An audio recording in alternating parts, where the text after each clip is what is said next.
ever comes, it's going to come ashore in Lingan and Cape Breton. Then it's going to come up through the province and go off to where the money is.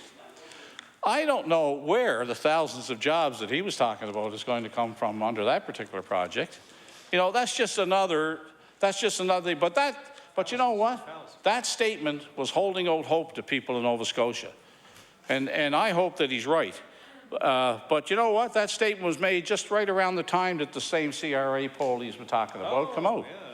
You know, and so the government took a little spike on that. If I was in Nova Scotia, I'd say I think the government's on the right track on that. Problem is that the benefits from that particular project aren't going to be around for a decade or more. What do we do in the meantime here in Nova Scotia? We divest ourselves of some public services, and we shove the people that are working in those public services with the divestiture. In other words, if the department goes to the private sector, you people are going with it. And then it's the private sector's problem after that. I would be very concerned if I was a public servant in Nova Scotia today. Are they going back to balance on the backs of the public service of this province? They're certainly not going back to balance on the backs of big labour, because big labour are going to be looked after. They're always looked after. I'm saying that the rank and file people who work for the government have reason to be worried about this particular bill. And the people that you represent who are public servants, particularly the people that live in the Halifax region, should start consulting with some of your constituents about that situation, about what's going to happen down the road. Come clean with what you're going to do with government services in the future. You know, Mr. Speaker, the province of Nova Scotia, again, I'd say, is at a crossroads here. Let's not hold out hope to people that something a decade from now might provide a few jobs. Let's put together a plan in this province that can see the people of this province know that see them going ahead, see them moving ahead, and to come clean with them. Because if this government's going to divest themselves of some services this spring, then they should be honest and open with it now and say, this is the reason why this bill's before us. But to have this bill come by way of a housekeeping measure by the Minister of Labour is probably trickery like I've never witnessed before in this House. It's probably the worst form of trickery that I've ever seen. You know, and I don't even think the Minister, I think the Minister was sincere. I think she really thought that it was a housekeeping bill. I don't think she has a clue what's in this bill. Or didn't. She does now, because there's been enough public publicity on it that everybody in Nova Scotia knows what's happening with this bill now. We support the Labour Board changes. Yep. The Liberal Party and the third party support Labour Board changes. I mean, some of the statutes that were there, it's about time they were overhauled.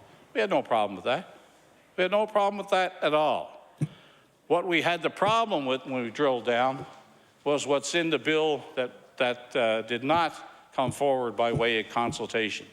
Not only wasn't there wide consultation, there was no consultation with anybody, except, I would say, Ray Larkin, maybe, or Joan Jessam, or Rick Clark. You know, and I know that I'm not in any going to get in any disfavor with them for mentioning the fact they may be consulted. I don't think I'm in any danger of getting their vote anytime soon. Nope. You know, nor am I concerned about it. But I mean, the bottom line here is that they were probably consulted. As a matter of fact, they probably wrote the legislation and said, here's a way for you guys to do what you need to do, and here's a way for us to get what we need to get. We need to organize some places we can't organize now. We need to do away with the private ballot, the secret ballot, because that hindered us before. If you don't believe that, just go through the Michelin experience back for a few years. Go through that, read the history on that. But if you take the secret ballot away and you have the card signing at the gates of the workplace, then I think workers in this province have reason to be concerned. Small employers have reason to be concerned. Medium and large employers in this province have have a reason to be concerned. Some are operating with labor, with union and non-union, and getting along very nicely. What's going to happen when this bill goes through? I don't think the non-union people are going to be too pleased with their lot in life after this is over. However, now Section 150 of this bill, a particular section that I'm interested in, and I'm sure that all of you have read Section 150. If I asked you to quote it, how many could quote it? But anyway, I'm sure that you've all read it. It requires members of employers' associations such as the Construction Labor Relations Board to pay all dues. There has been some suggestion that this provision could be interpreted to require open shop contractors to pay union dues. Further examination of this provision is certainly required. Now, but again, it's not going to be, there's no consultation on it, so it's not going to be required, this government's not going to be required to do anything, except ram this bill through the House, whether it's this week or next week. But we know that the clock is going to run down on this, and there's going to be a vote, and they will win the vote. And I think public employees have a reason to be concerned about that vote, and they have a reason to be concerned about where they're headed in the future with this government. People, I think, elected this government because they wanted a change in Nova Scotia, but what they got was a lot of uncertainty, a lot of ambiguity, a lot of acts, I guess, by this government that we would have thought would have been in place by now regarding people less fortunate in this province than we are, the people who need housing in my particular area, the disrepair of the housing that is available. All of these issues are not being dealt with by the government, although if you listen to the Minister of Community Services, there's nothing wrong with anything in Nova Scotia. You know, people are still living on $550 a month, but she doesn't think anything's wrong with that. You know, so, but I mean, the government, people who elected this government said, we may get some social justice in this province. We may get it under this government. We're not getting it because this government doesn't have that on their agenda, because they don't think it's politically smart to do that right now. It may be morally right, it may be the thing to do, but it's not politically smart. Here's what's politically smart. Put Bill 100 through, then start working on getting rid of some public services along with their employees. That's what they think is politically smart. But I'm going to tell you, if you don't think there can be a one-term government in Nova Scotia like there was in New Brunswick, or other places in this province that thought that, or in this country that thought they were going to be around for a long time in government, the mood of the people changes quickly, like never before. The mood of the electorate is very volatile. They're only going to give you one kick at it. They're only going to give you one chance, and then they're going to make a decision in the next election based on what you've done for the 4 years that you're here, or maybe it might be 5 if the government thinks they're going down. They may try to hang on like another government I knew back in the late 90s, and also in the late 80s. But I mean, if you don't think that you can hang on in this province by legislation like this, you're wrong. What'll give you a mandate for more than one term is that you truly look after Nova Scotians the way they should be looked after. When you pay attention to their daily needs, when you pay attention to the fact that nobody's riding herd on Nova Scotia Power in this province like they should be, we thought that this government would do that. This government is not doing that. Consumers of power in this province, all they see is their rates going up and up and up. They're not interested in the reasons. They're interested in why this government is letting Nova Scotia Power have its way with consumers every year.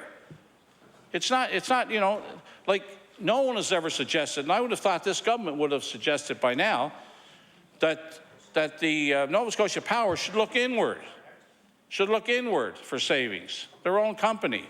Maybe, heaven forbid, they should ask their shareholders not to take as much out of the company this year as they did last year. But you know what, Mr. Chairman, maybe some of the people in the government benches are shareholders. I don't know. I would suggest to you that one or two might be. Those I alluded to earlier. But I mean, Nova Scotians do not want to live in fear of power rates each and every year in this province, and that's exactly what's happening. And this government, I can remember a former premier, when he didn't like a decision made by the UARB, he overturned it, just like that. And this government has not done that, has not given any signal that they're going to start taking ownership or stewardship of power in this province by telling Nova Scotia Power enough is enough. Because the people of this province simply can't pay the power rates and can't go any higher with the power rates they're paying in Nova Scotia. And I make that statement. I make that statement because it points out, along with Bill 100, Mr. Chairman, that it points out that the government is not listening to the people. There are people angry out there. People are angry out there about gas prices. They're angry about the 2% that this government said they wouldn't hike, but hiked. They're angry about why do they have to pay a price for gas at the pump every week because somebody dictates it every Thursday night, and that's what it's going to be. They would rather be able to shop around for gas prices. But this government doesn't think that's a good idea. But you can't shop around for power rates, Mr. Chairman. You can't shop around for power rates. You got to pay the power rates that are there, unless you get yourself a generator, you know, and or a windmill. You know, you can do that. But I mean, you know, if you want to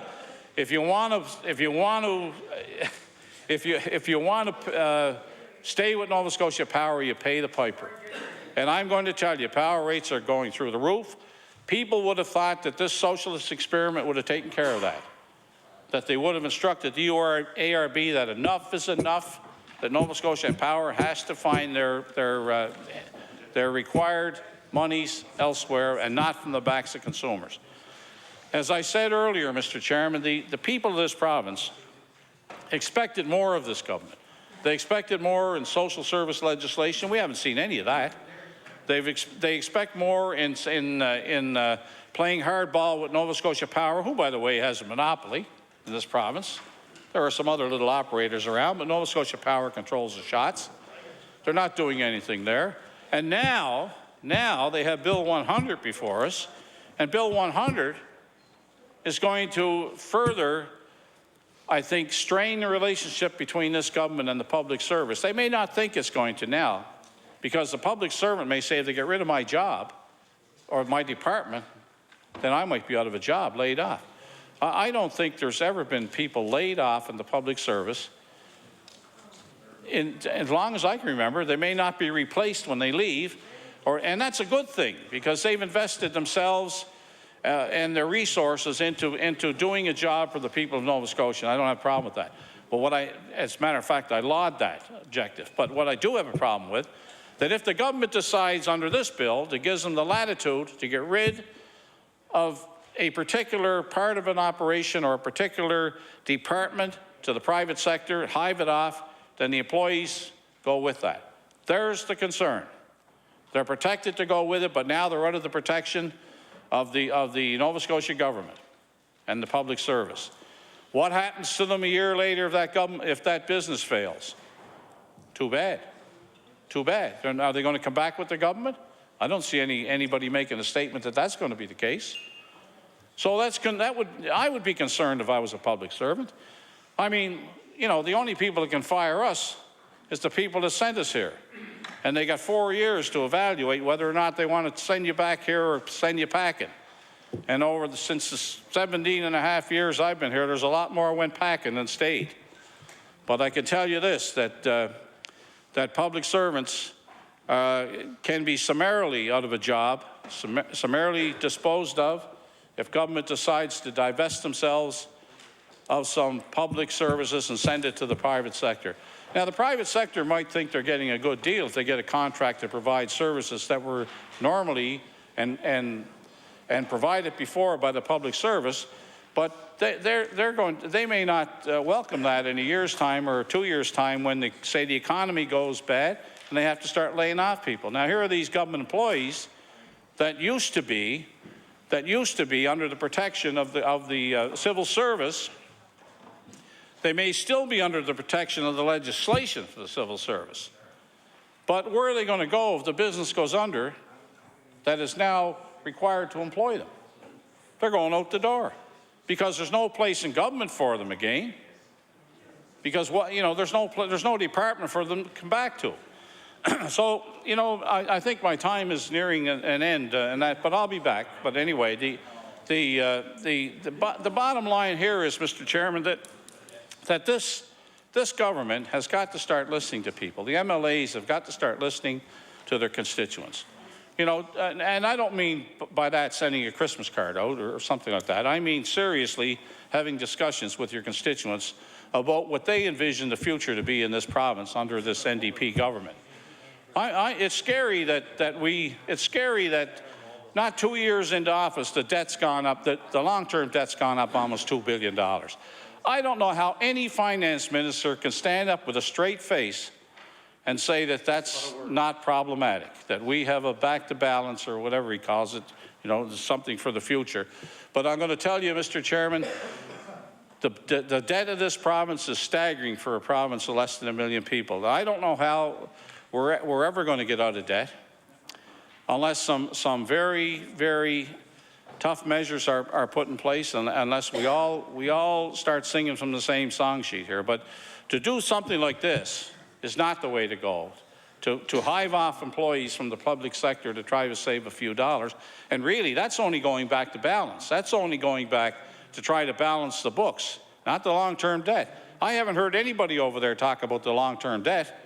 I guess it's just going to grow like topsy, over the next few years, and by the time the next election comes around, there'll be a plan put out for the long-term debt. But unfortunately for Nova Scotians, it'll be $16 or $17 billion by then, and the carrying charges, heaven help us if the interest rates start to rise, the carrying charges on that will be over $1 billion, $1.1 billion, $1.2 billion a year out of an $8 billion budget. Just think about it. That's why we have to cut, Mr. Chairman, 20% in education. But what's coming under Bill 100, that's the scary thing, Mr. Chairman. We don't know what's coming under Bill 100. Consultation is needed on this bill, Mr. Chairman, and I hope that public servants will take notice of what I've said and what others have said in this House that don't think that their futures are secure from this bill. Thank you very much.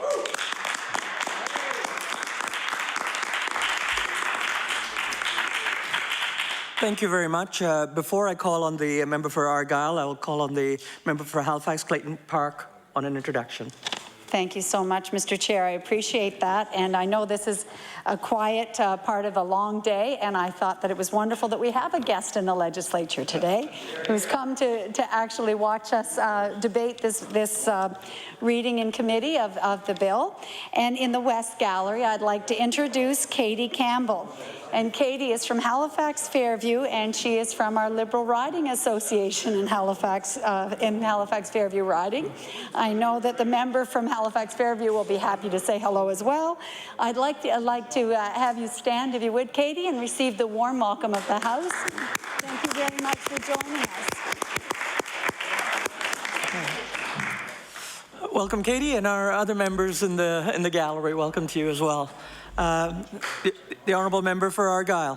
Thank you very much, Mr. Chair. It's my pleasure to stand and speak for some time on Bill 100. I too welcome our guest in the gallery. Looking forward to maybe seeing some answers from our government about Bill 100. Mr. Chair, I want to spend maybe a bit of time talking about the housekeeping of this. I want to maybe talk about some of the people sitting in the backbench, maybe spend some time talking about the letters and information that we have received coming from individuals, the public members, lawyers galore, on what they feel the implications are on Bill 100. Mr. Speaker, or Mr. Chair, I would first of all want to start by saying it was a bit shame on us during second reading of this bill for not understanding the full implications of Bill 100. Mr. Chair, We took the speech and the information provided to us by the Honourable Minister of Labour as face value, as it was information provided that the bill was simply a housekeeping bill, one that was the unification of some acts and, of course, the creation of the Labour Board.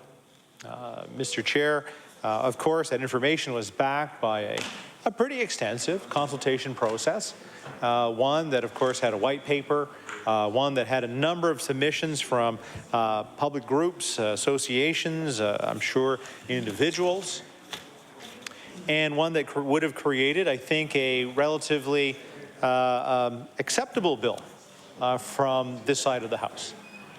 Mr. Speaker, Mr. Chair, we, number one, don't object to those premises that were talked about within Bill 100 when it was introduced a couple of weeks ago now, if we look at the process before us.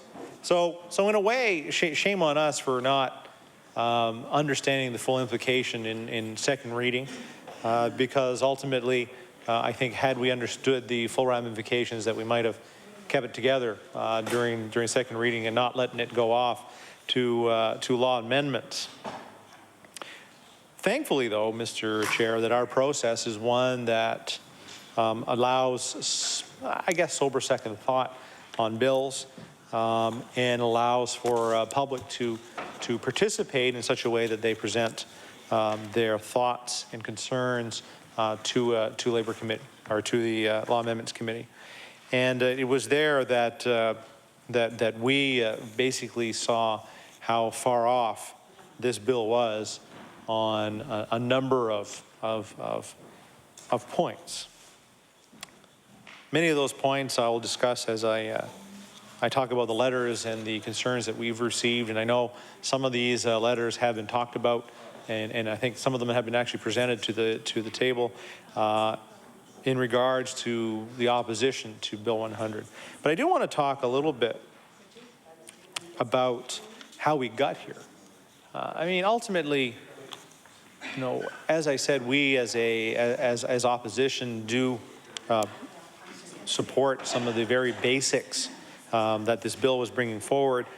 But ultimately, you know, if we look at it from a red tape reduction, if we look at accessibility to government programs, this was a good move, Mr. Chair.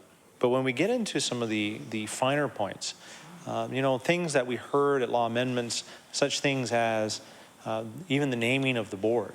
The naming of the board under suggestion was, you know, because there is a number of employment issues that are dealt with by a Labour Board, and that why employment was left out of it. You know, the issue of succession was brought forward there. The issue of a bond having to be posted was something that basically caught us off guard.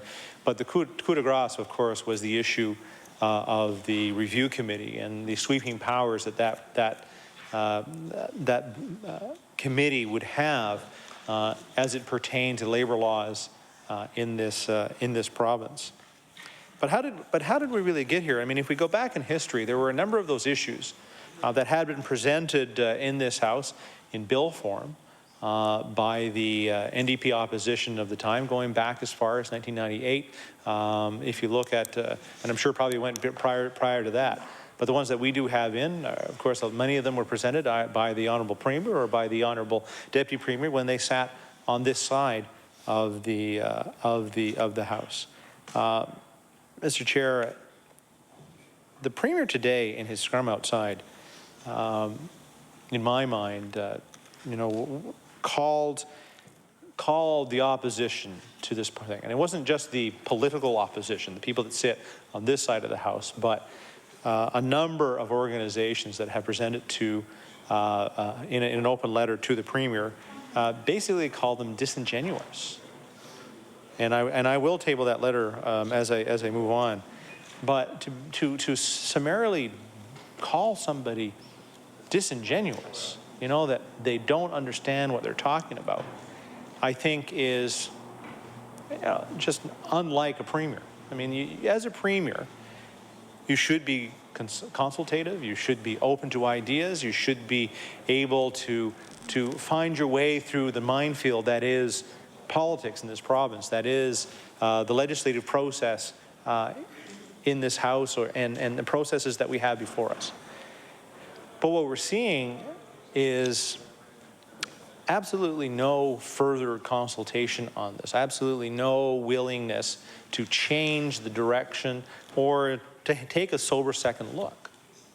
As we've gone through this process, I know I've had the opportunity to talk to many of the folks on your side of the House, many of whom that I qualify as being really good friends of mine, people that I've had the opportunity to spend weeks with, whether it's at conferences, whether it's riding my bike across the province, whether it's doing things here in the House, or even sitting down and having a beer at the Old Triangle. You know, we do those things as legislators because we are all MLAs. We all represent the Nova Scotia that we love. We all represent our ridings in our very special ways. And I would love to go where the member for Cape Breton South was going, but it's true. If we don't pay attention to what's happening in our constituencies, then we won't be here next time. And I'm hoping that my 7 years here have led to being able to listen to what's going on. But going to those people that I had the opportunity to talk to over the last number of days, and basically the question that has come is, why are you doing this? Why are you doing this? I've heard that a few times now. Heck, I even heard the member for Guysborough vote no against something in I think it was Friday afternoon. When was it? Thursday night? I can't remember when it was. He was so excited about it, he forgot which way he was supposed to be voting. Oh, he knew. Oh, he knew. He knew there was only one vote there, that everybody wanted to get home for the weekend. But, Mr. Chair, that's the point. People are saying, what is going on here? What exactly could we be doing? And the thing I also hear a lot is not only what is going on, but, you know, why aren't you consulting? Why isn't there some deal making going on? Because I am one of the House leaders here. And I do have the opportunity to work with the government House leader, with the Liberal House leader, to come up with mechanisms in which to pass legislation through this House in a relatively sane manner. But there's been no consultation really on this one. This one, you know, as we started to bring our concerns and the concerns of Nova Scotians forward, there's really been no openness to even really discuss Bill 100. And what we've heard is Bill 100 is going as Bill 100 and that's it, which I find it a bit of a shame, because I think, as we said, there are good things in this bill and things that we should be able to move forward on in a relatively quick manner, but things that are being held up. Mr. Chair, I'm going to maybe go through some of the letters that we have, because it's not only us as opposition members, us from the Progressive Conservative Party, or those from the Liberal Party, or the independents that we have in this House. It's information that we're receiving from Nova Scotians, and the member for Cape Breton South alluded to it in his hour of discussion. And this letter basically is an open letter to the Premier. And it's and listed of it is the Atlantic Building Supply Dealers Association, the Atlantic Recreation Dealers Association, the Canadian Council of Grocery Distributors, the Canadian Federation of Independent Business, the Canadian Restaurant and Food Services Association, the Canadian Manufacturers and Exporters, Construction Association of Nova Scotia, the Halifax Chamber of Commerce, the Halifax Dartmouth Automobile Dealers Association, Merit Contractors Association of Nova Scotia, the Nova Scotia Automobile Dealers Association, the Nova Scotia Chambers of Commerce, the Nova Scotia Home Builders Association, the Office of an Employer Advisor, the Offshore-Onshore Technologies Association of Nova Scotia, the Restaurant Association of Nova Scotia, the Retail Council of Nova Scotia, as well as the Nova Scotia Natural Gas Association. And I'm not going to read the whole letter, but I'm going to pay attention to one particular, if not two of the paragraphs that are held within this letter before I table it. And because I think it's an excellent letter, and it really lays out the feeling of companies in this province, the associations that represent them, and the 82% of employees that make up the economy of Nova Scotia. And it goes, the second paragraph goes like this. Until now, we've been mostly pleased with your government's efforts to seek Nova Scotians' input on matters that affect them before decisions are made. And for this reason, we were extremely disappointed to find controversial changes hidden in Bill 100's complicated legal wording, such as extending successor rights to the public sector, requiring employers to post a bond when appealing decisions of the Labour Board, and the establishment of a Labour Management Review Committee. Both the bill's title and the consultation that took place leading up to its introduction implied that it would only establish a new unified Labour and Employment Board, a step many other provinces have taken to simplify how workplace disputes are handled. Mr. Chair, also in here it says, as you know, 82% of Nova Scotian businesses are non-unionized. It still seems somewhat unclear what wide-ranging powers this exclusive group, and this is about the board, I believe, would be provided. Based on proposed amendments, a review of the Trade Union Act appears to be the sole goal of that committee. And while some may believe the Trade Union Act only affects unionized workplaces, our members know differently. Opening up a Trade Union Act could mean the end of a secret ballot vote. So, Mr. Chair, in the absence of a true explanation, it seems, of what this bill presents to us, it creates, I believe, a conundrum for government, because I think, as far as most members of the NDP party would say, of the government party would say, the intention and the explanation that we would have received on this seems to be that way. And I don't think many of them would understand the complication that was created by a few little words that were really held within that. The second letter is an email that I want to talk to, and I'm not, like I said, I'm not going to read it word for word, but there's a few pieces that I think that are very important to get on the record. And this one comes from the CFIB and their executive director, Leanne Hashie. And they basically go like this, and a little ways down, and like I said, I'll table these for anyone to have a look at. And if we need copies, I'd be more than happy to ask the pages to have copies of that so that members of the House can have this. However, aspects of the bill came to a surprise to everyone. And these surprises were unveiling just over 1 week ago. Unions were saying these are good surprises, and we think otherwise. Here are the most concerning. Number one, requiring employers to post a bond when they appeal decisions of the Labour Board. Labour Minister, and I can't, of course, say her name, cited frivolous appeals as the reason they want employers to put up the money if they want to appeal a decision. To us, this is enforcing employers to pay for justice. Number two, successor rights. Legal advice suggests this could mean that when government contracts are outworked, the private companies that bid on the work that may have all the employees along with their collective agreements, meaning that the employees would remain unionized. This means that their salaries, public sector pensions, and other non-wage benefits, e.g. sick days, would become the new order for private businesses to that take over a piece of government work. And three, the establishment of a new Labour Management Review Committee. Government wants to appoint a group of 10 people only representing unions and unionized employers, to review labor legislation such as businesses and non-unionized sector. And again, the reminder in brackets, 82% of Nova Scotian businesses are non-unionized. It is unclear if the committee would recommend changes to labor standards and safety rules, but similar group in Manitoba regularly makes recommendations in this area. What seems clear is that this group will be asked to review the Trade Union Act, which spells out how a workplace can be unionized.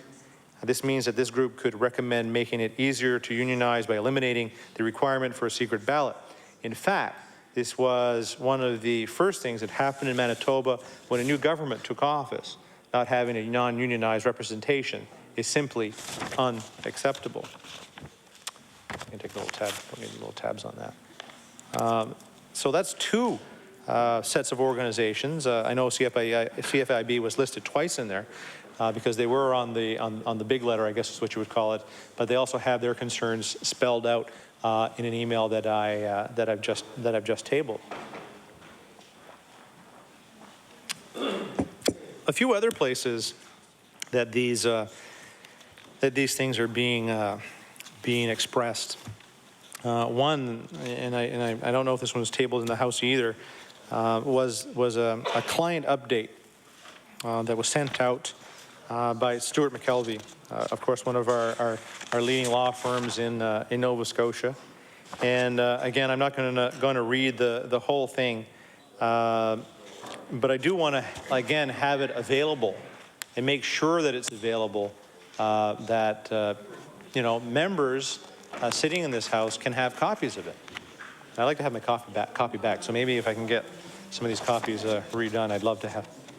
Already been tabled? Okay, well, that's good. If it's been tabled, I know that we can ask the clerk to get some prints for the House if they're interested in it.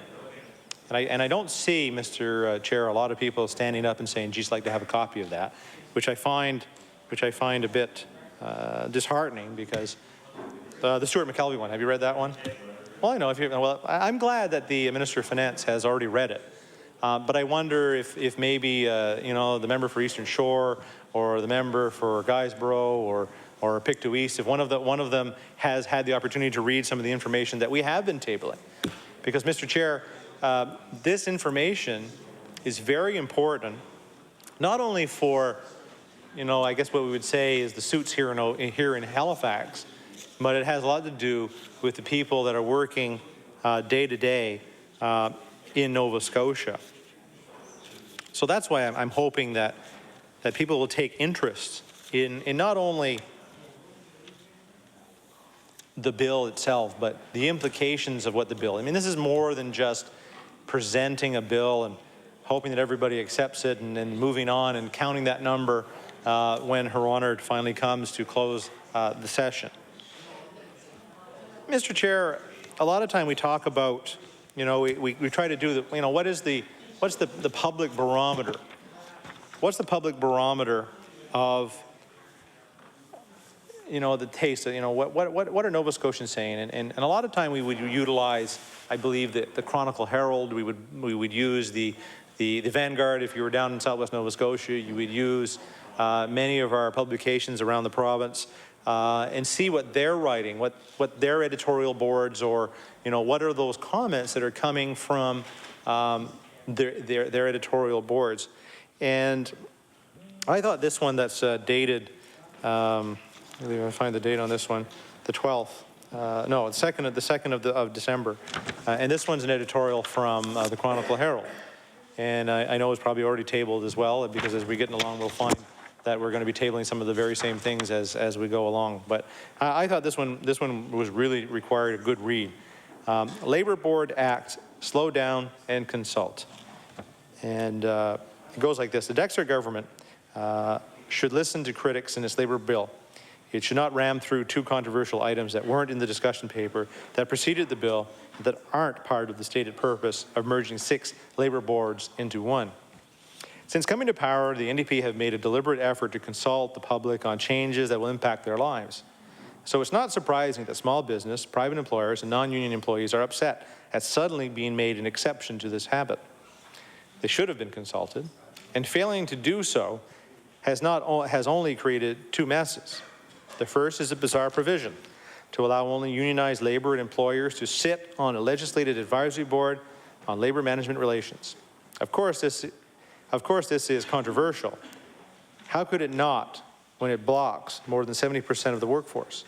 And most employers, from joining a privileged group that would have the ear of the Minister of Labour on a host of workplace issues. If this is a body to have any legitimacy, its membership should reflect the whole spectrum of workplaces. The second, bigger worry for the private sector is a measure that is proposed to ensure labour agreements are preserved when a government service is transferred to a new owner, just as labour contracts are still valid when one private firm buys another. But these are practical and legal differences between sale of a business and contracting out or privatization of public services. Governments usually don't sell departments. They put services up for competitive tender to save money. The winning bidder would not expect to be bound by government union contracts unless the tender is called for rehiring public workers on the same terms, at which point there isn't much purpose in contracting out. Employers worry Bill 100 gives public sector unions a bias to argue their contracts do apply to contracting out. The government should make it clear that they don't. Instead, it has blown off these concerns as a misreading of merely housekeeping measures. But if the changes are so routine, so what's the rush to pass them? there is plenty of time to belatedly get back feedback from people who are believed to be affected, and it's just not credible to tell them without ever listening that they're misguided and government knows best, which is sort of the issue that we heard from the Premier in his scrum today, again calling the opponents to this bill as disingenuous. And finally, well, no, I got a couple more here that I want to talk about. But this one is sort of the last one I'll read into it. And I won't read the whole thing. Maybe I will. No, I won't. But ultimately, this one here, and I'm going to have to apologize to the other media outlets, but it is a quote from one of our legislative reporters, David Jackson, and it's the sides weigh in on labor bill. And I know Alex Boutlier will probably be tweeting that I didn't mention his name, so I have mentioned his name for him to be able to tweet about that sometimes today. But again, you know, and I just wanted to basically use the quote that he has in this article dated the 1st of December. And this one is from Leanne Hashey, once again, the Atlantic Vice President for the Canadian Federation of Independent Business. And the quote is, "Hysteria happens when consultation doesn't. And that's what this is really about." You know, it's funny how you can sort of sum up, you know, a whole bunch of opposition in really one sentence. You know, many times we feel, and I had the opportunity for almost 7 years to sit on that side of the House and sit at the cabinet table and get reams and reams of information and tons of presentations. And can I say that even after all that time that I truly understand the legislative drafting process or how bills are really put forward and how come they contain those things. And a lot of time we would say, well, you know, Nova Scotians have asked for this, or a department has asked for this, or it's simply housekeeping. And it goes on and on from that. But how did those 2 or 3, yeah, you can table that as well, because I don't know if that one was tabled yet. But ultimately, how did those provisions get into a true bill?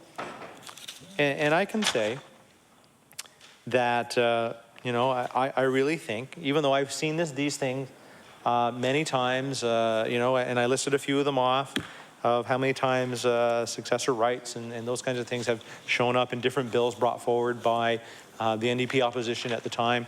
But I really think, and this was the curious thing that we heard today when it came to the Premier and his, when it came to the Premier and his scrum outside these doors, and basically, you know, we're trying to make up for all the promises that we made. This is another promise that we made during the election. Now, Mr. Chair, I don't know how many times in this House over the last 18 months, during our 3 sittings, I believe that we've sat here, I've tabled the For Today's Families brochure that was handed out time and time again to Nova Scotians during the election.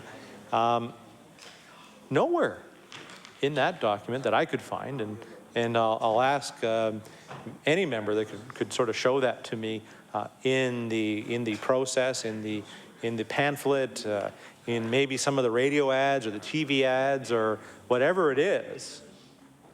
Where did we say that we were going to look at bonds, that we were going to look at setting up a review committee, and that we were going to take down successor rights? I didn't read that anywhere in there. So that's why Nova Scotians are confused as to why we're here talking to this bill. And we've been asked time and time again, stand up for us. You know, apparently government is not listening to us. And I also think that there was a bit of a pinky swear that happened along the way here too, is that, you know, and I think the Premier may be a little confused of where he promised this one. And I really think there was maybe a bit of a pinky swear with a few of the union leadership that they were going to take these things and push them forward without any further consultation done on them. And that's why, again, that Nova Scotians find it odd that after all after all the consultation that this government has done on a whole bunch of things, you know, why there was none done on this one. You know, I can take a perfectly good example. A perfectly good example, of course, is Dr. Ross.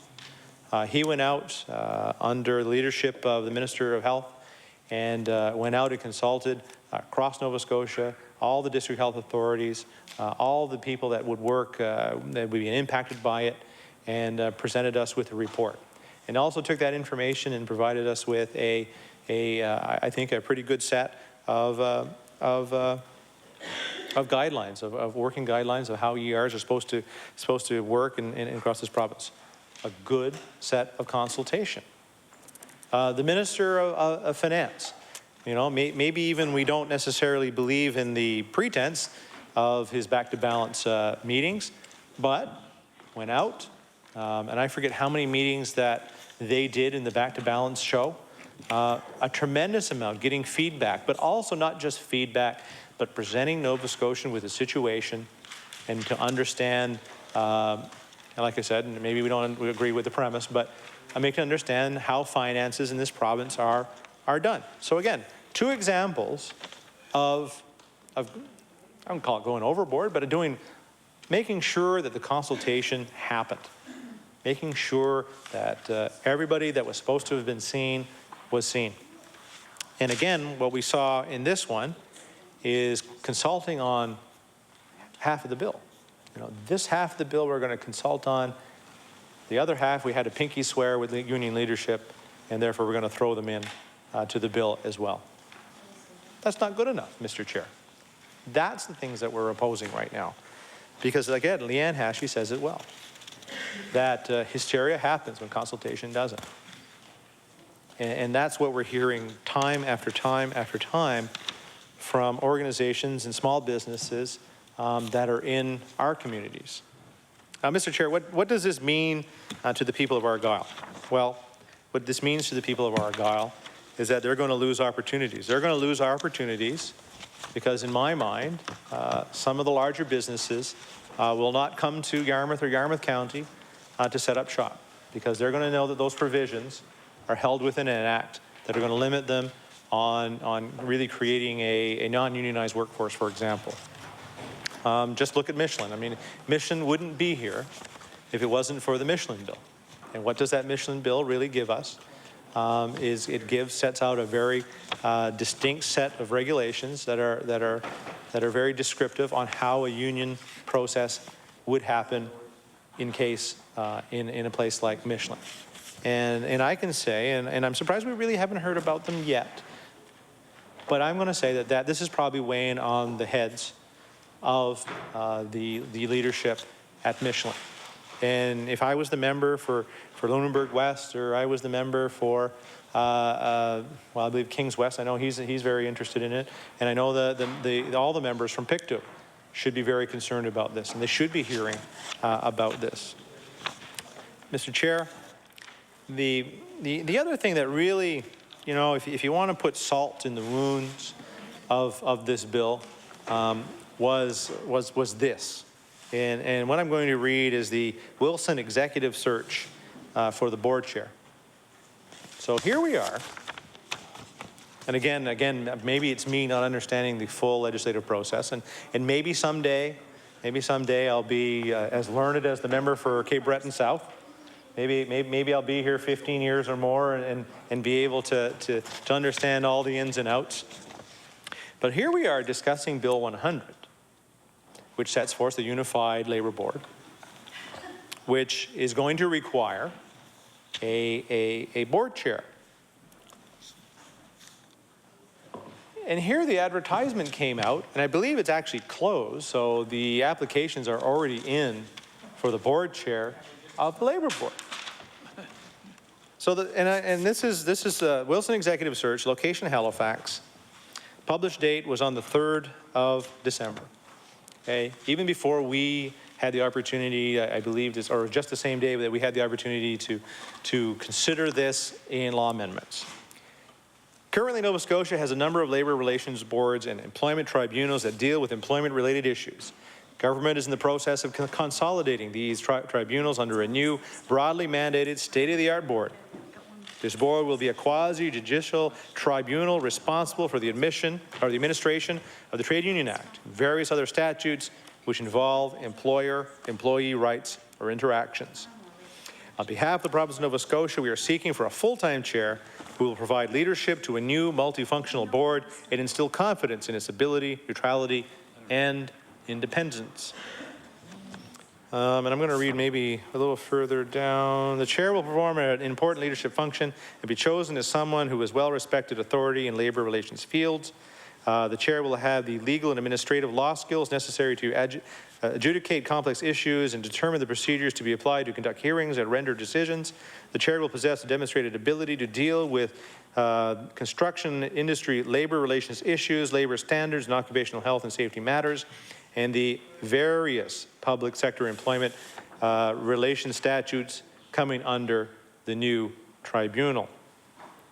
As the chair, you will lead the board and build capacity to develop and apply consistent dispute resolution processes, ensure decision consistency across all employment sectors, respond quickly and comprehensively to technological innovation, and take a proactive approach to developing expertise in labour relations in Nova Scotia.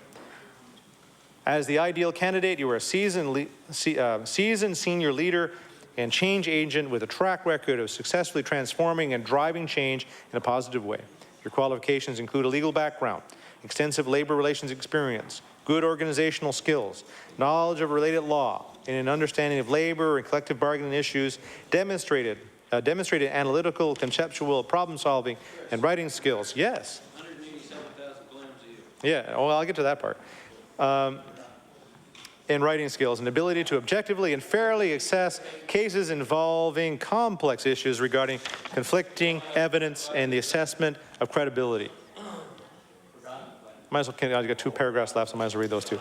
You have a proven track record of impartial and fair decision-making using sound judgment and well-developed dispute resolution methods, and an understanding of public policy and the economic factors relating to labour and employment issues.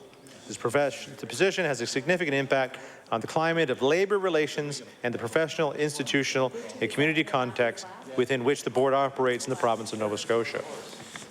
Mr. Chair, $187,000 board position. But it's done. But I mean, it's done in the face of our process. You know,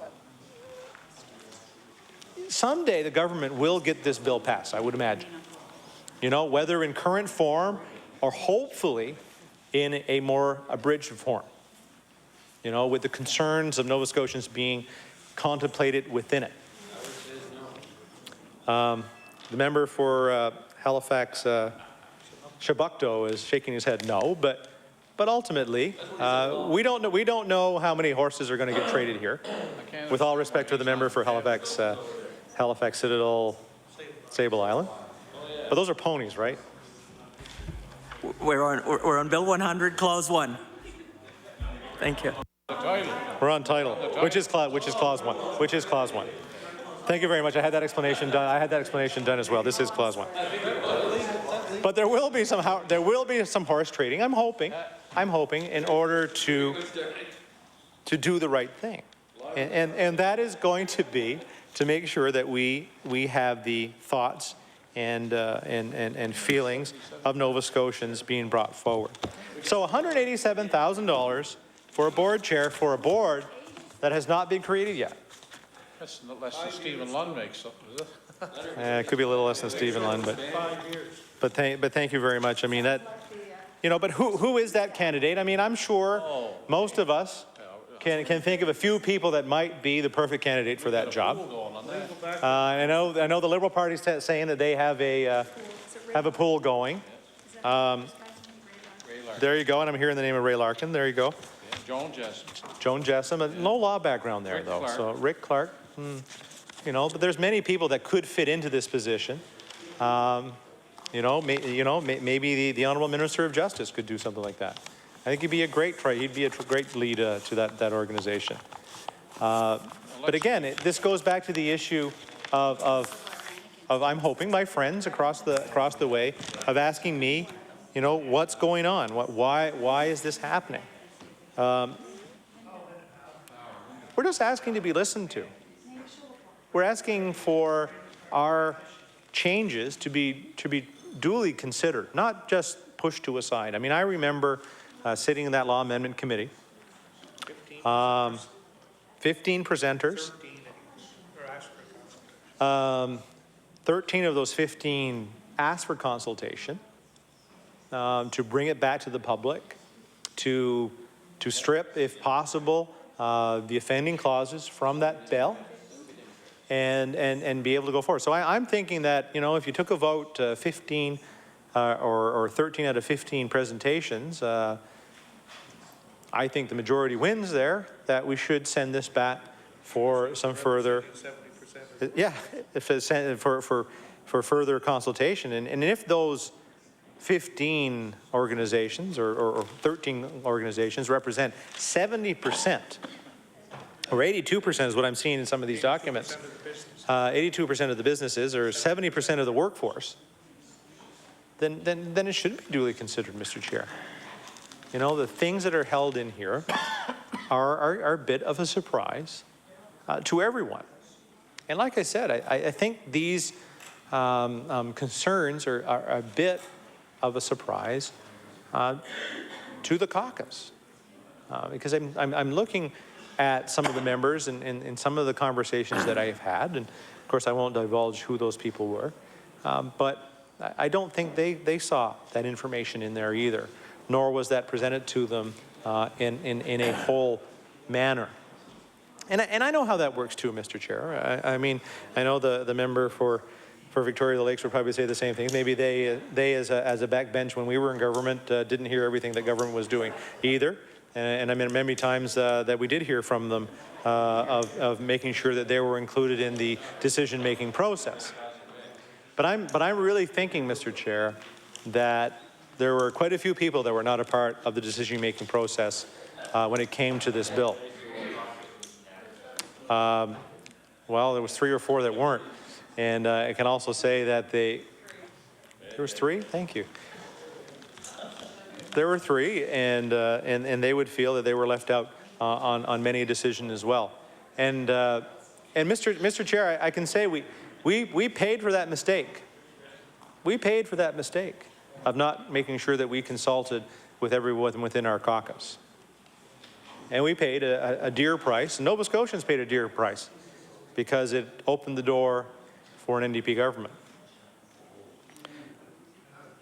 I'm hearing from my favorite Muppets over there.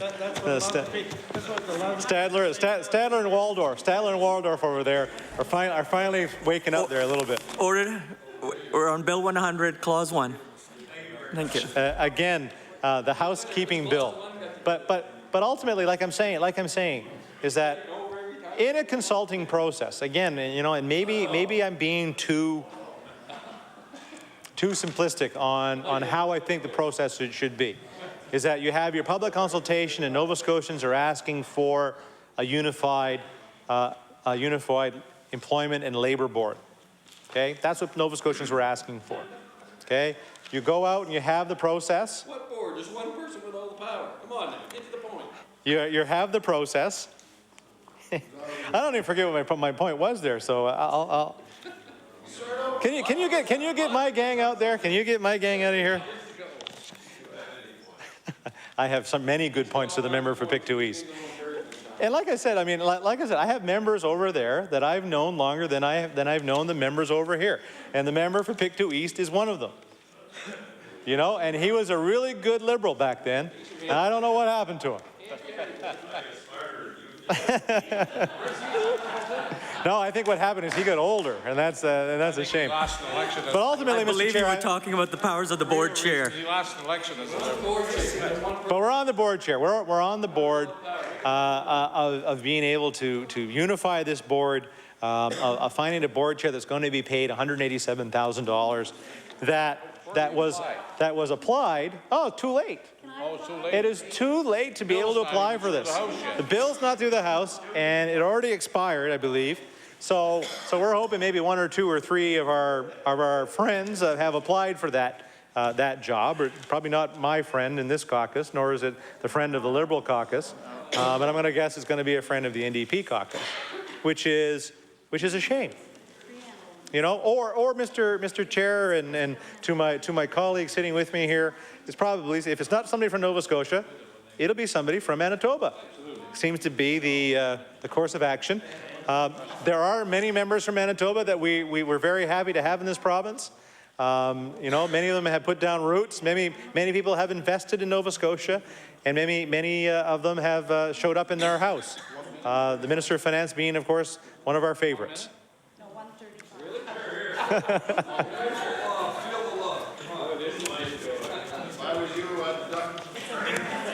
But the point is that here was a board chair being picked before the bill is not even through the process.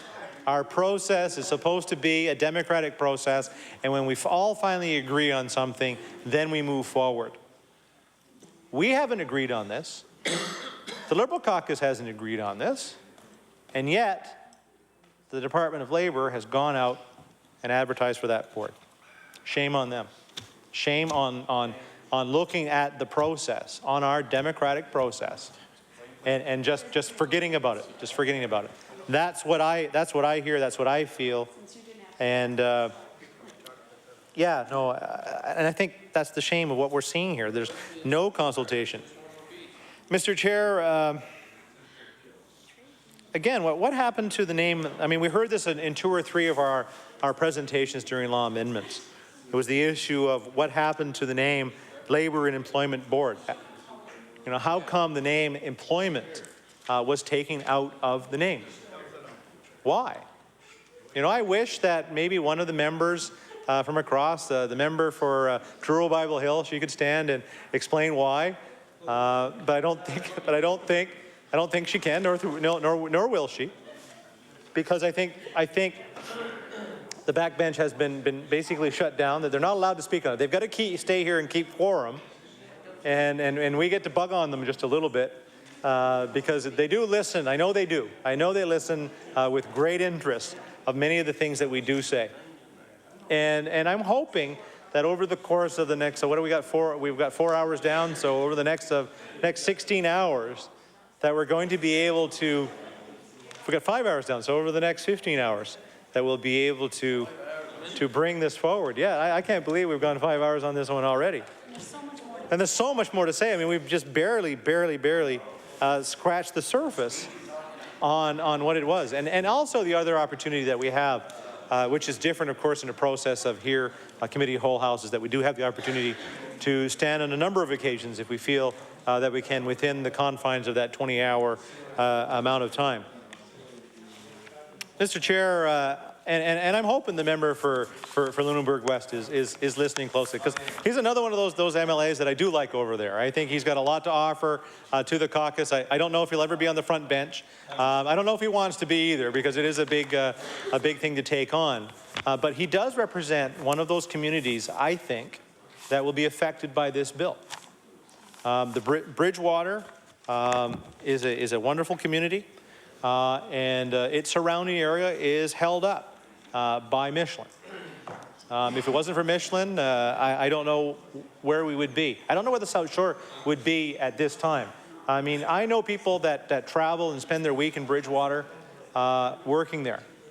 You know, they travel up from East Pubnico, and probably there's people from Yarmouth that travel up to Bridgewater to spend their weeks and even commute on a regular basis, which is a lot. So it does really sustain all of the South Shore on it.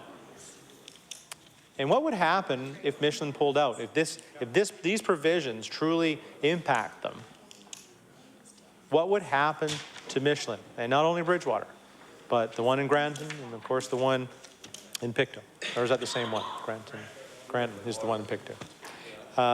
You know, and I don't think that Nova Scotians have truly understood the impact of what's going on. The impact of this issue is again, I know the Minister of Health is just brushing it off, just like her Premier did earlier today.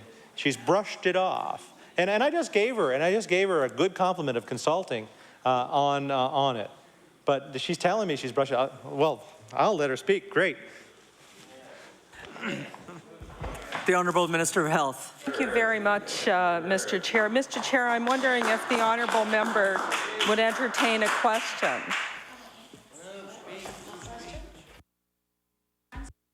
Will the honourable member entertain a question? See, if I have time after I'm standing, I'd be more than happy to take a question, but I'm going to take my time talking about this bill. I'm going to talk about this bill. Because I know that the minister is really good, that minister is really good at throwing out rabbit tracks, and I'm going to try my best to avoid them. I'm going to try my best to avoid them. And not because I don't like her, but just because I'm not going to go there today. She can ask me the question anytime she wants. But Mr. Chair, you know, we have many members over there that are representative of a community that will be impacted by these changes.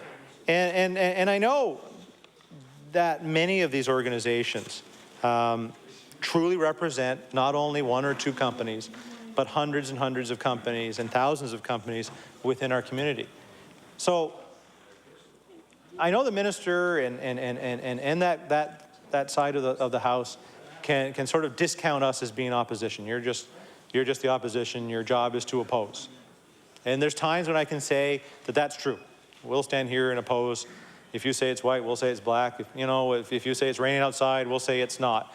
But there's times when that doesn't happen. And what I'm saying here today is that we're trying to get the message of Nova Scotians out there that this is not just what we're hearing.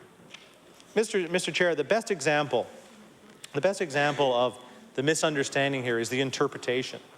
Many of these acts that we bring forward are always subject to some kind of interpretation by lawyers, and by the very core is there, you know, and I just go back to the lawyer that I learned to know and love, of course, which is the Honourable Michael Baker. But I can tell you, they can oppose their own ideas in some cases. You know, there's two interpretations, I think, or three interpretations to anything.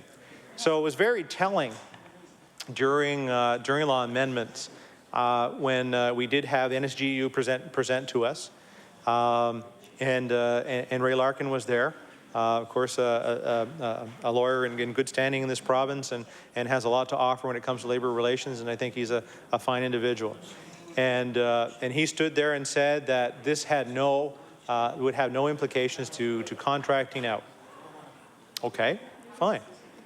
All right, so another lawyer comes forward, and I believe it was John Strickland, but I forget exactly who it was on that list, that I asked the question, is it your interpretation that this doesn't do anything for contracting out? And he said, no, this does impact contracting out. Okay, well, in the space of an hour, two lawyers before us, I had two different interpretations. So how are we as legislators supposed to accept or go with one interpretation or another? We have to be prescriptive. We have to be tight. Make sure that the information held within an act is not very open to interpretation. So that's why we think, again, that this act is a bad bill. It doesn't allow a whole lot, or it does. It allows too much interpretation of any of the things held within it. So if it's not, if it's too open for interpretation, then why don't we go back and redraft? Why don't we go back and take the information that's held before us, that's been presented to us in tons of ways? Why isn't this brought forward and redrafted in one way or another to the bill that is before us? Why? Because there was a promise made to a very select group of people, which don't necessarily represent everyone in Nova Scotia. We need to be here for everybody. You know, and that's a piece that I tried to do in my time in this province, is represent everybody within my community of Argyll, within the Acadian community across Nova Scotia, from one end of the province, you know, even the Minister of Economic Development. I try to be fair to him and represent him too. And that's all we're asking of this government. We're not asking, you know, go repaint the roads. Even the Minister of Economic Development, even after all the questions and things that I oppose that has happened under his watch, I still think he's a pretty good guy. I still think that he's listening, and I still think that he has the opportunity to impact Bill 100, to make sure that it has everything that it needs to represent everyone in Nova Scotia, just not a select few.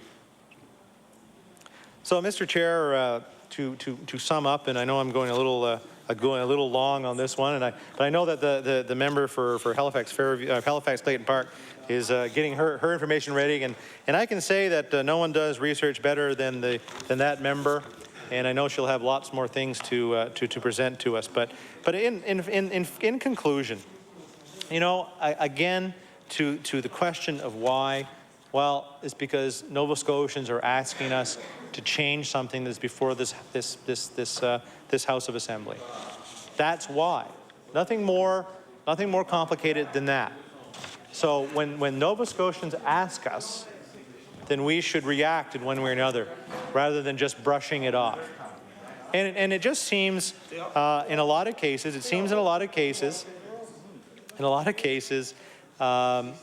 what we're saying, what Nova Scotians are saying, are being brushed off in this particular case, and we really don't want that to happen. So Mr. Chair, as I close, I can look at my friends in the NDP. You know, ones that I have spent lots of time talking to, ones that I really have a lot of time for, ones that I really admire. And I ask them to truly consider the ramifications within this bill. They are far deeper and far more hurtful to our Nova Scotian economy than anything that we've seen before this House before. So, Mr. Chair, thank you very much for this opportunity, and look forward to standing and speaking again. Thank you very much.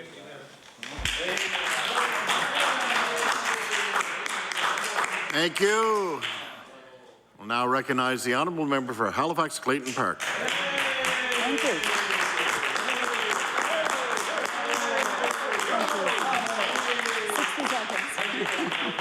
Thank you very much.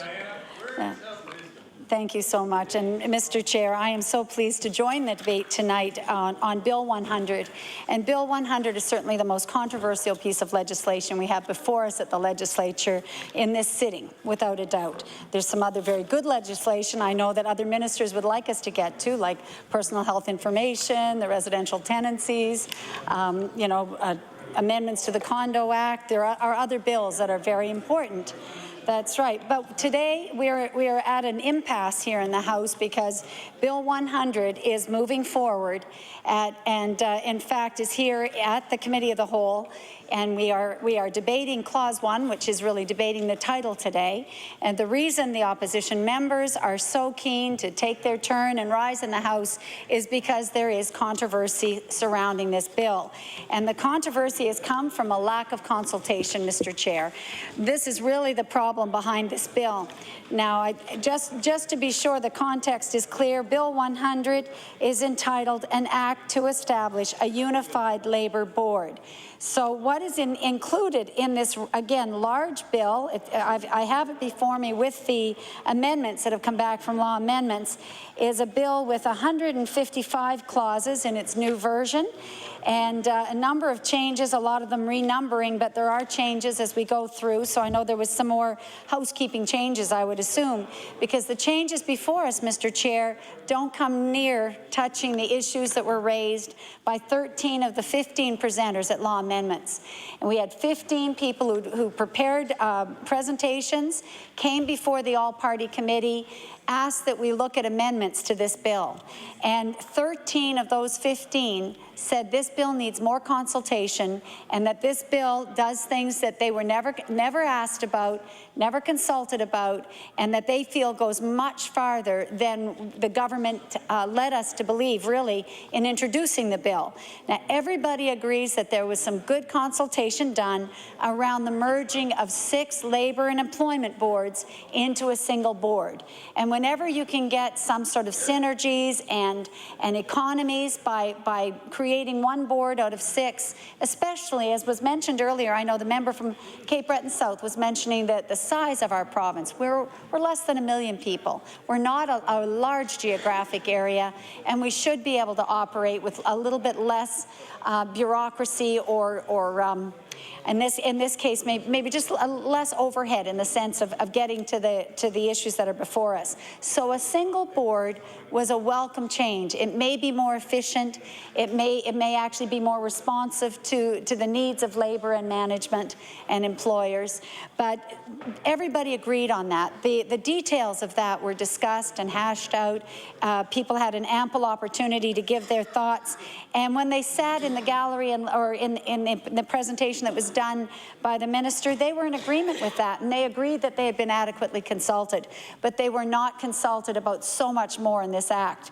And when I had risen on Friday to talk about the Land Surveyors Act, I made the point about how very dense and complicated the legislation is that we look at. And I did at the time lament that I had not taken more courses in law or in legislation, something that would have prepared us better here in both as members of government or opposition to actually reading through these bills and understanding clause by clause what the intent is, or section by section, because the bills are often broken down into sections of definitions and then duties, and they have different general sections where they group different clauses together. But, you know, really each and every time it's difficult. And during one of the breaks today, Mr. Chair, during this day, I had a chance to ask one of the ministers, in fact, the Minister of Transportation, if he didn't see as well a problem with the fact that we don't have more explanatory notes in our bills that come before us. And I was just glancing through some of the bills in our binder and found there were a number that do have notes that are quite helpful, and others not. And it seems to me the larger the bill, almost the more important, the more complicated it is, the less likely it is to have some explanatory notes. And you know, that was the case with the labor, or with this bill, certainly this labor board bill. No explanatory notes at all. And yet we find other bills that have them for each section. They'll explain what it's about. And the residential tenancies was another one that had no explanatory notes. And the Minister for Service Nova Scotia had said that she intended to have a sort of corollary bill drafted, which would be plain language, as she said, so that tenants could understand it. Well, in this case, the people that are going to be impacted by Bill 100 have very quickly mobilized to try and get to the heart of what's in this bill. I know that the members across from us and the government are aware that not only are Labour very interested, but so are the representatives of business, large and small, in this province. The people who represent the Canadian manufacturers and exporters, the Canadian Federation of Independent Business. Another group is the Chamber of Commerce that have responded. Chamber of Commerce in this province represents 6,700 businesses, as I recall, having looked at their letter. Some very influential and important groups in every one of our communities have spoken out, and they're not asking for the world, Mr. Chair. You know, to the members of government, they're not asking for a lot. They're just saying, we're having a disagreement here on what our lawyers are telling us this means and on what your lawyers are telling you, or what the Labour lawyers that represent unions are saying. And they're really just saying, Mr. Chair, give us a little time, let's sit down and let's work this out. They know there'll be common ground, there always is. There's going to be a way that you can come up with a satisfactory language to use in this bill that will, I'm sure, you know, hit most of the aims of government, if not all, and yet reassure our business community that there is nothing untoward in this act, and that the government has not tried to slip something in there, you know, almost under cover of darkness, to try and just hide it and fool people sneaky. That's right, nothing sneaky. I mean, they just want to be assured that they have no reason to distrust government. And if you have nothing to hide, then why not sit down with those representatives of literally thousands of Nova Scotian businesses, large and small, and say, how can we work this out? It's not a big deal. It really isn't. And you can move forward with your Unified Labour Board this year, now, and come back to us in the spring with those changes in place. And when you've lined up the business community so that they can say they're satisfied that there is nothing sneaky, and I think that is exactly the word that needs to be used here, because people feel a level of distrust. And why do they? Because other things have been rammed through this House in the past.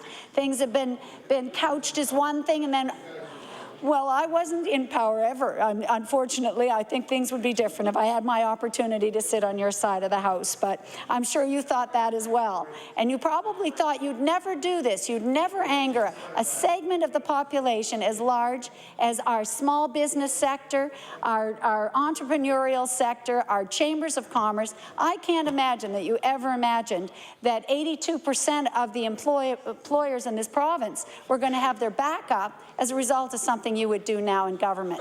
I mean, your first year in government, the NDP have tried really hard to cozy up to business. You've done your best not to look scary. You've done your best to dispel the myths about a socialist government. You know, you have, if anything, you've been benign. You've not been dangerous. So you've done all those things, and that's good, you know, because it's your first crack at government. It's the first time that the NDP have held office in Nova Scotia. You had a lot to show. And you wanted to prove to Nova Scotians that you were ready to govern and that there was nothing frightening and unusual about an NDP or a socialist government. And, you know, really, if anything, you've been, in many ways, the last year more conservative than the Conservatives. Oh, I think so, almost. They've almost outdone the Conservatives on maybe a lack of taking some bold moves and things like that. But what's disappointing with Bill 100 is that it's so blatantly a ploy to speak to your base, to the union base, to the unionized people in the province, but primarily, I would say, the more radical labor unions, the more radical people. Many of our public service people they're virtually all unionized, but you know, they're not radical people. They're not. To them, it's like a professional association. It has gained them lots of benefits. It does their collective bargaining, but I don't think they see themselves as sort of the hardcore union movement, as that may be. In fact, they do some wonderful things, and I did, in the time allotted to me, Mr. Chair, hope to say how much we owe to unionized environment and activity. I mean, a lot of the workers' safety, health and safety acts and things that have become commonplace now for all workers were put in place because we had unions that would speak out and would help establish those standards that improved life for workers in any job that we have in the province. You know, really, I'm sure that we wouldn't have the holidays we enjoy today if it wasn't for workers who express the need for health and safety to have some time off. And at that, Mr. Speaker, with our labour standards codes, we are well behind some other provinces in the country, with only 2 weeks a year for up to 15 years before you go up to 3 weeks a year with employment. But there's certainly a lot of good things that labour unions have been able to do in both office workspaces and places and in industrial and heavy industry work as well. But what I'm seeing in this Bill 100 is such a blatant play towards the people that have over the years supported the NDP. And there's no question in the last election in 2009, when any of us were campaigning, there were doors we went to where people told us and showed us emails and letters that said, you got to support the NDP this time. And those came from their union bosses and their union, you know, superiors. And they were being told, I'm sure you saw that too, didn't you? Yes, all of us did. And, you know, we told them they're misguided. You've got to use your own head. You've got to look at the candidates in your riding. And the members opposite may remember that I ran against Linda Power, who was actually the executive director of the Nova Scotia Government Employees Union. And she's a very fine person. And she had a stellar record of representing her union members.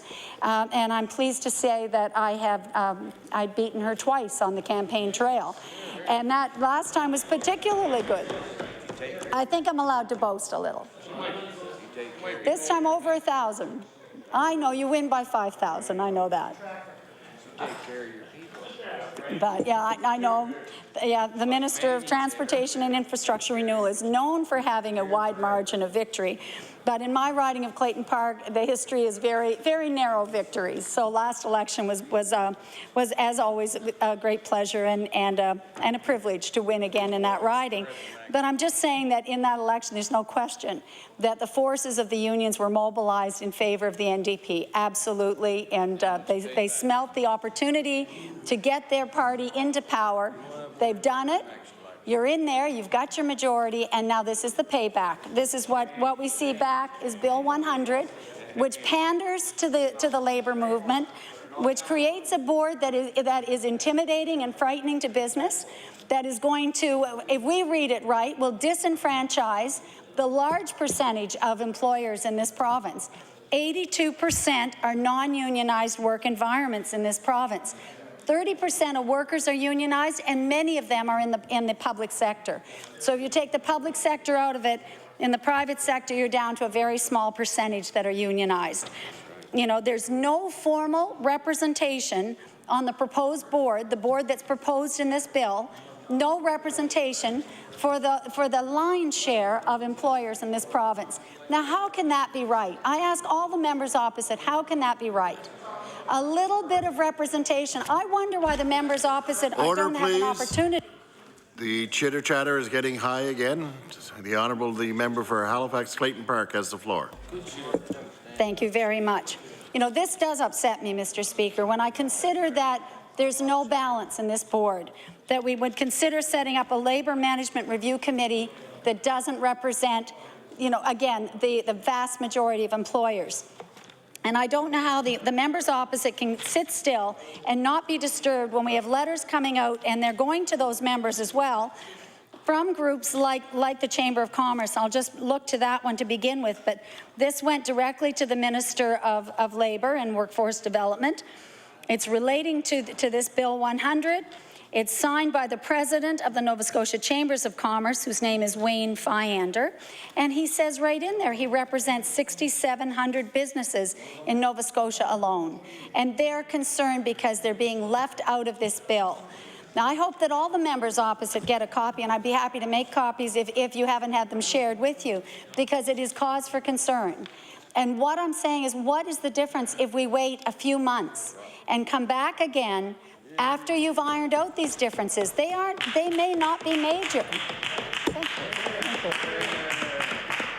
You know, that's right. There may not be a major problem. It won't, you know, you can still have the composition of the board with unionized employers represented, with the big trade unions represented. That's fine. And you make a few seats available to the other employers, because what they see happening from this board is that there will be powers for this board to do a lot more than what we see here in the bill alone. The chair is going to be given some big powers, and the board itself is going to be able to make regulations. And there's a section here, if I am permitted to have a look, that actually says that. It actually says that they may make rules governing the practice and procedure.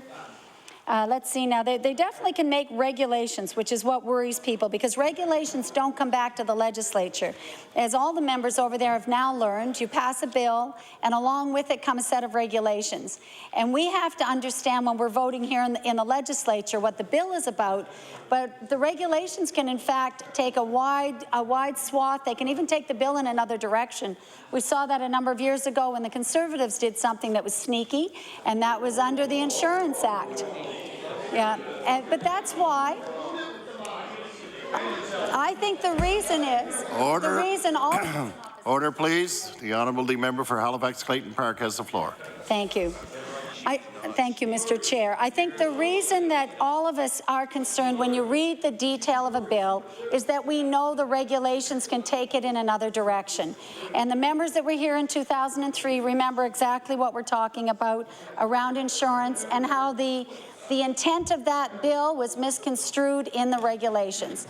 So you might tell us there's nothing to worry about, a board that can now set up their own regulations, recommending to the Executive Council recommendations for regulations that are going to dictate how our unions and our employers how that Trade Union Act's going to work and how those people are going to get along.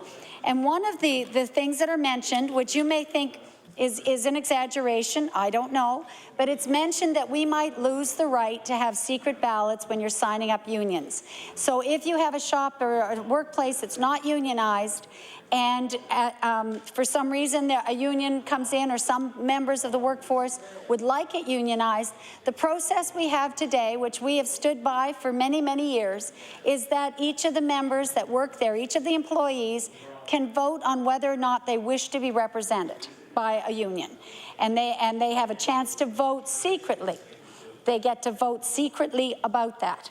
We are frightened that it might follow, you know, by a preponderance of Labour representation on this board, that there could be a move towards changing that.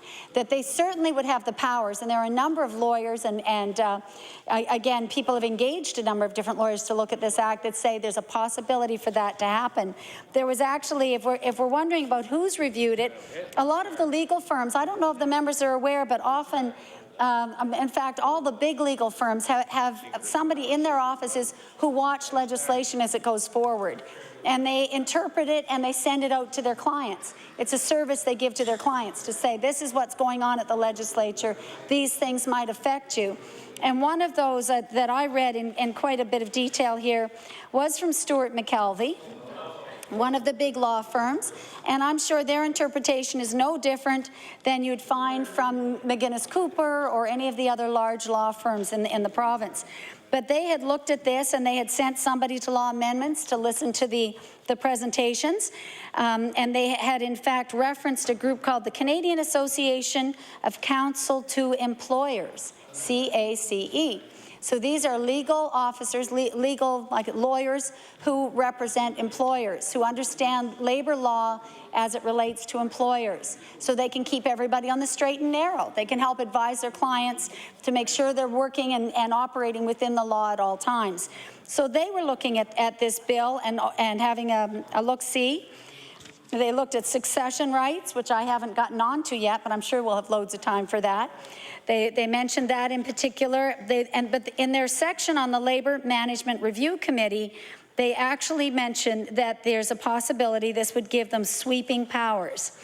And that is very concerning. They do talk about the power to sign up members rather than having them vote secretly. And we feel that is very, very important, and that should never be, it shouldn't even ever be considered that there would be a case where people could be intimidated. What is the option? If you can't vote secretly, then we're wide open to intimidation and aggression and people feeling that they have to vote a certain way, or or they're going to lose. It's a dictatorship. Yeah, the member from Digby has said he believes it would be a dictatorship. People would certainly be intimidated. That's how Hitler started. Anyway, we certainly believe that there's... That's a little bit different than feeling that we're going to be bullied at the workplace, and that's what it is. Now, the NDP have always stood up against bullies. I thought you didn't like bullying, you like whistleblower legislation. Well, there should be freedom to speak up in the workplace, and there should be freedom to vote whether you want to be in a union or not, and to do it quietly. A lot of people individually don't like controversy, and I guess they are the people that wouldn't run for office and wouldn't be here having public votes where we have to stand up for what we believe in. But it's very important to note that others, and not myself, but others who have studied this bill in some detail, have actually suggested that we could be in that position. And I'm just going to tell you what it says in this note, which went out, I might mention, to all of their clients, to advise their clients on what this bill could potentially do. And it says, one could expect that the Labour Management Review Committee will look at how unionization happens in the first place. As you know, it happens through a secret ballot vote for non-construction. Secret ballot votes and certification applications have been a defining feature of Nova Scotia labour relations for decades. Organized labour on the LMRC may advance an alternative method, namely card check, a model that some other provincial statutes and the Canadian Labour Code use. Now, card check means I stand at the factory gates and I ask you as you're leaving your shift to come over here and check off your card that you want to be unionized. That's all you have to do is check by your name, and then we'll let you go. No strong arming. You can go home now. But if you don't, if you said, I'm not sure about that, I want to look into it or so on, you know, one can only guess what might happen. Because everybody knows that tempers run very high when something like that is about to happen or is being discussed at a workplace. And so I just think it's really important that it isn't me saying that there's a danger of this. It is the legal community. And whatever lawyers the government has and whoever helped draft the bill within government may not have been considering that. But the labor lawyers in the public or private sector are definitely saying there is that worry. So again, go back to what needs to be done. Just sit down and talk to them. I'm sure that if that is an exaggeration, if they're off in left field or they're too worried and distrustful, then sit down with them, change the wording to ensure that there are limits to the power of that Labour Management Review Committee so that we don't worry that they're going to be given carte blanche to change our entire system. That's what we don't want to see. So, Mr. Chair, I think that is one of the main concerns right there. What are these sweeping powers that the Labour Management Review Committee would have, bearing in mind that that committee has no representation whatsoever from the non-unionized workforce, which is 82% of Nova Scotia, 82%. And they are saying they need formal representation.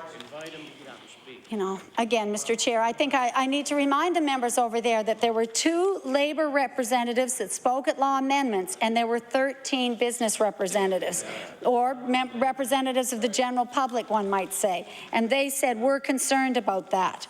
I'm concerned about the big job for the Labour chair of that board. That's, again, another big addition, I would say, to our burden of bureaucracy. I don't know why that's necessary by any means, but I think the member from Cape Breton South is right. We've got a poll. I was going to add Linda Power's name to it. There might be 4 potential candidates, since we have an unsuccessful candidate for the NDP who had a good job in the past and perhaps, you know, would be a good candidate to sit on this board. If you've been executive director of the NSGEU, it might be a good move to now be chair of the new Labour and Review Management Board. I think that's what it's called. But anyway, we feel this is a new board that's going to be chaired by somebody who has very strong, very active Labour ties, absolutely. And there may be no surprise there, and we'll just see who wins the poll. And you know, Labour is great, but where's the non-unionized environment? The representatives of that. We have a balance in our province, and the balance is in fact it's bending in favor of non-unionized because very few of our workplaces are unionized. So I'm just saying, by all means, I already said the labour movement in Canada and around the world has created safer workplaces, and it's alerted us to a lot of deficiencies in the workplace that make it a better work environment for all of us. I would like to say I had the opportunity to live for 2 years in Australia, which had many very active unions. In fact, was much more heavily unionized than we are here in Nova Scotia. And I was telling some of the colleagues here on this side at our supper that, in fact, while I was there were a number of wonderful changes that they had fought for in the unions that had then spread to all of the non-unionized workplaces. And while I lived there, I worked as a consultant with what was Touche Ross and is now would have morphed into Deloitte Touche these days. But working there, they had certain things that I found really very nice. One is that throughout Australia, when you begin to work at a new job, everybody gets 4 weeks a year holiday. Everybody.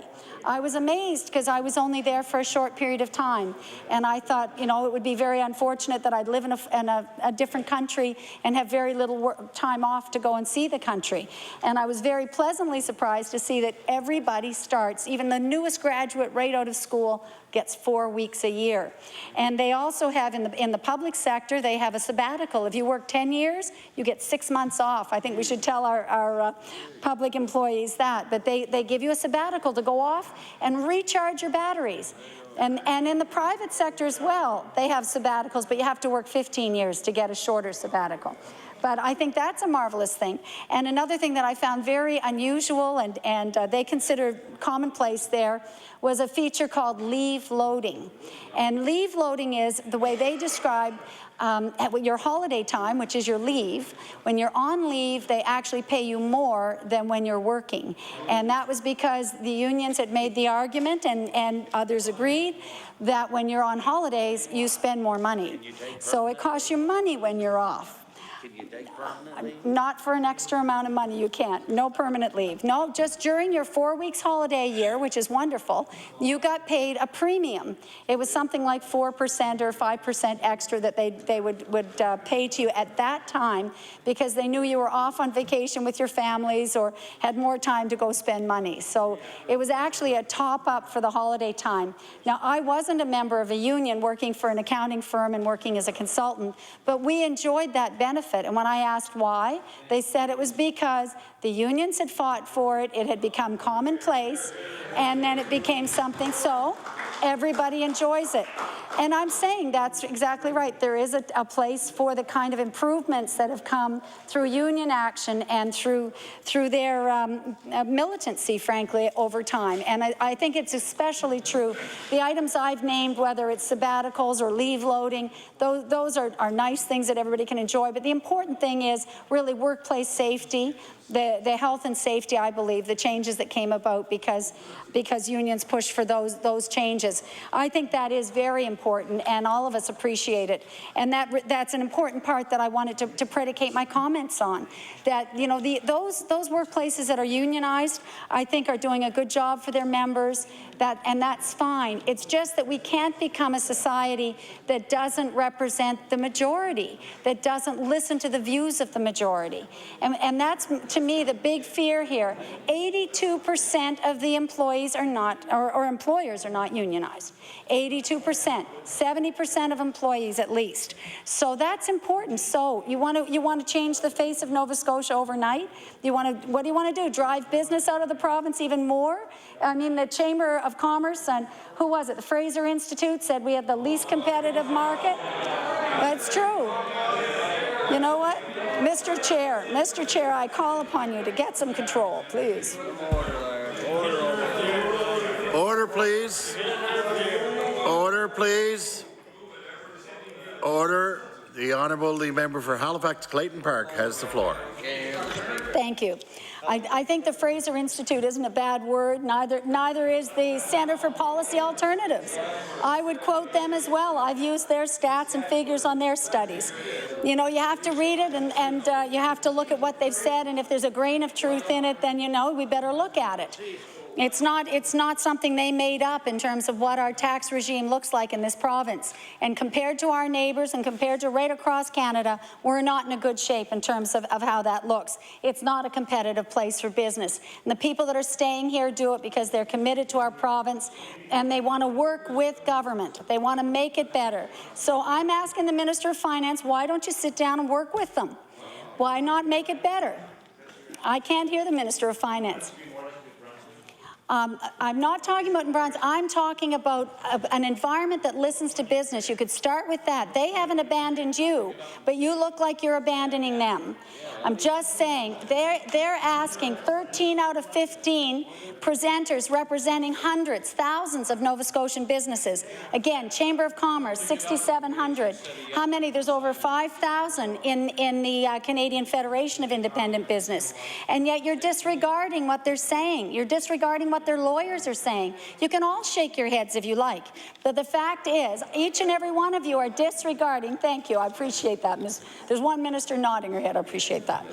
But, you know, it is unfortunately our job to point out and to ask, and frankly to ask, please slow down and just talk to them. That's what we think. Why not solve this problem? And then all of us can go home, because we know that we would be comfortable knowing that you'd sat down with the business community, the non-unionized workplaces, the people who feel threatened by this legislation. That's all we're asking for. And I don't think that's much, and I think that the members that are feeling a little put out to be sitting here and perhaps listening to us as we point out what we think are the deficiencies in this bill could solve it so quickly by simply sitting down with business and not abandoning them. You know, what is the point of that, is what I'd like to say. Why create this controversy if, in fact, as the Premier said it's housekeeping? And if this is housekeeping, it's NDP housekeeping. These are housekeeping matters that you promised to get done. They're not housekeeping matters for us. They're going to change the face, potentially the face of union and labour negotiations in this province. You know, and it is all about politics, and it's about NDP politics. You know, why wouldn't you put the word employment back in this unified labour board? The 6 boards that you're collapsing are called labour and employment boards. Why is it now only a labour board? What's that for semantics? And I know that the Premier himself reads lots on the words and power of words. And I've met him at conferences where we've talked about the power of words, whether we talk about tax cuts or we talk about getting back to balance, or tax increases are no longer increases, they're getting back to balance. Semantics are important. The words we use to talk about policy and the direction of our province are important, aren't they? Right on. That's right. Thank you. That's what we have. And in fact, that is the only thing in our toolkit here in the province as well, here in the legislature.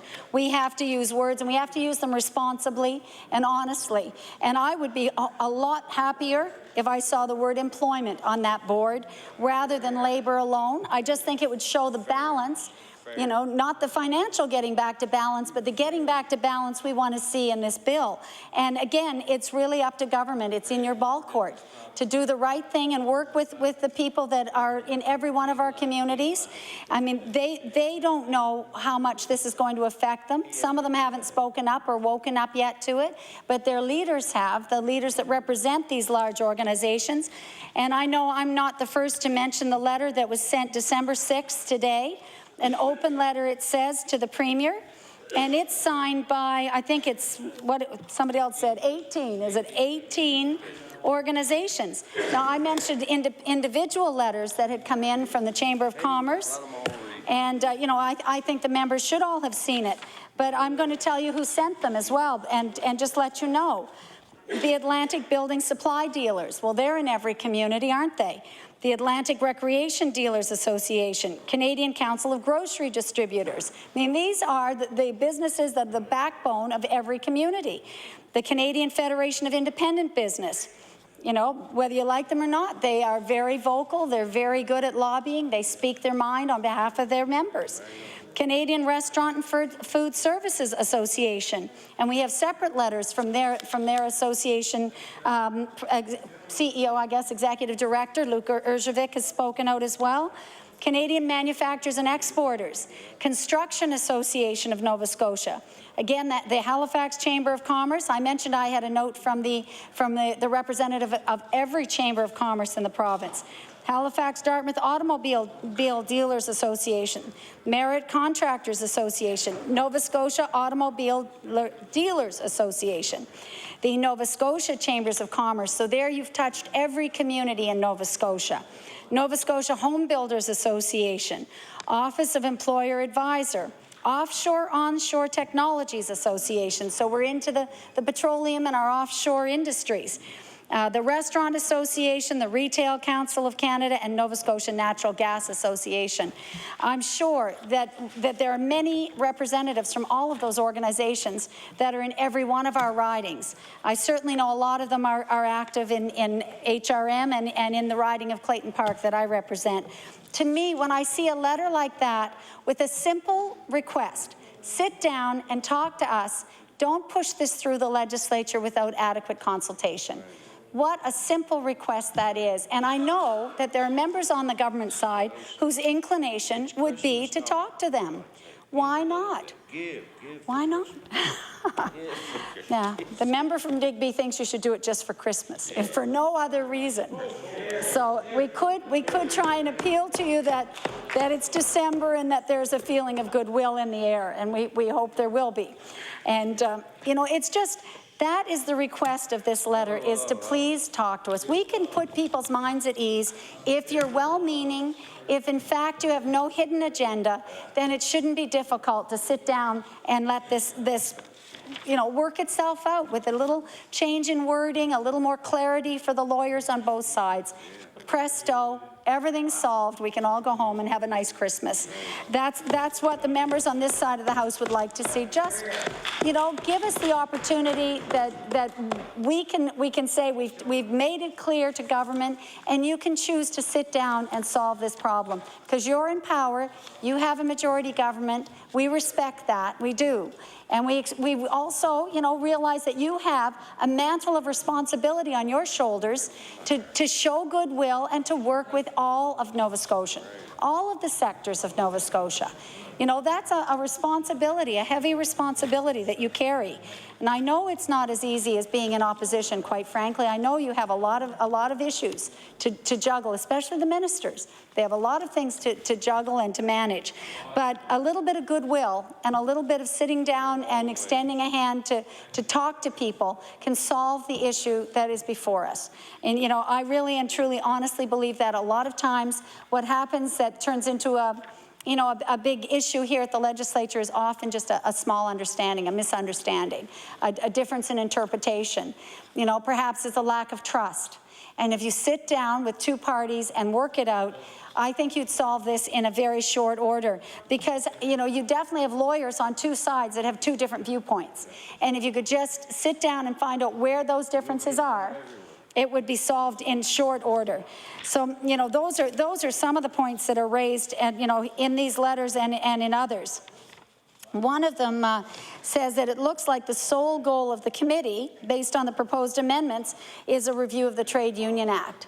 So their concern is that the powers vested in this new committee, this new board, through this Unified Labour Board, will be their first big goal will be to go and rewrite the Trade Union Act.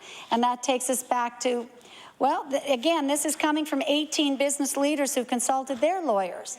So I'm not a lawyer. I said that the other day. I wish these bills were clearer, or that I'd become a lawyer, one or the other. But the language is I think, dense and obtuse and difficult to wade through. But I can tell you that others who've engaged lawyers, who've taken their staff time to study this, have come back and said there's a concern here.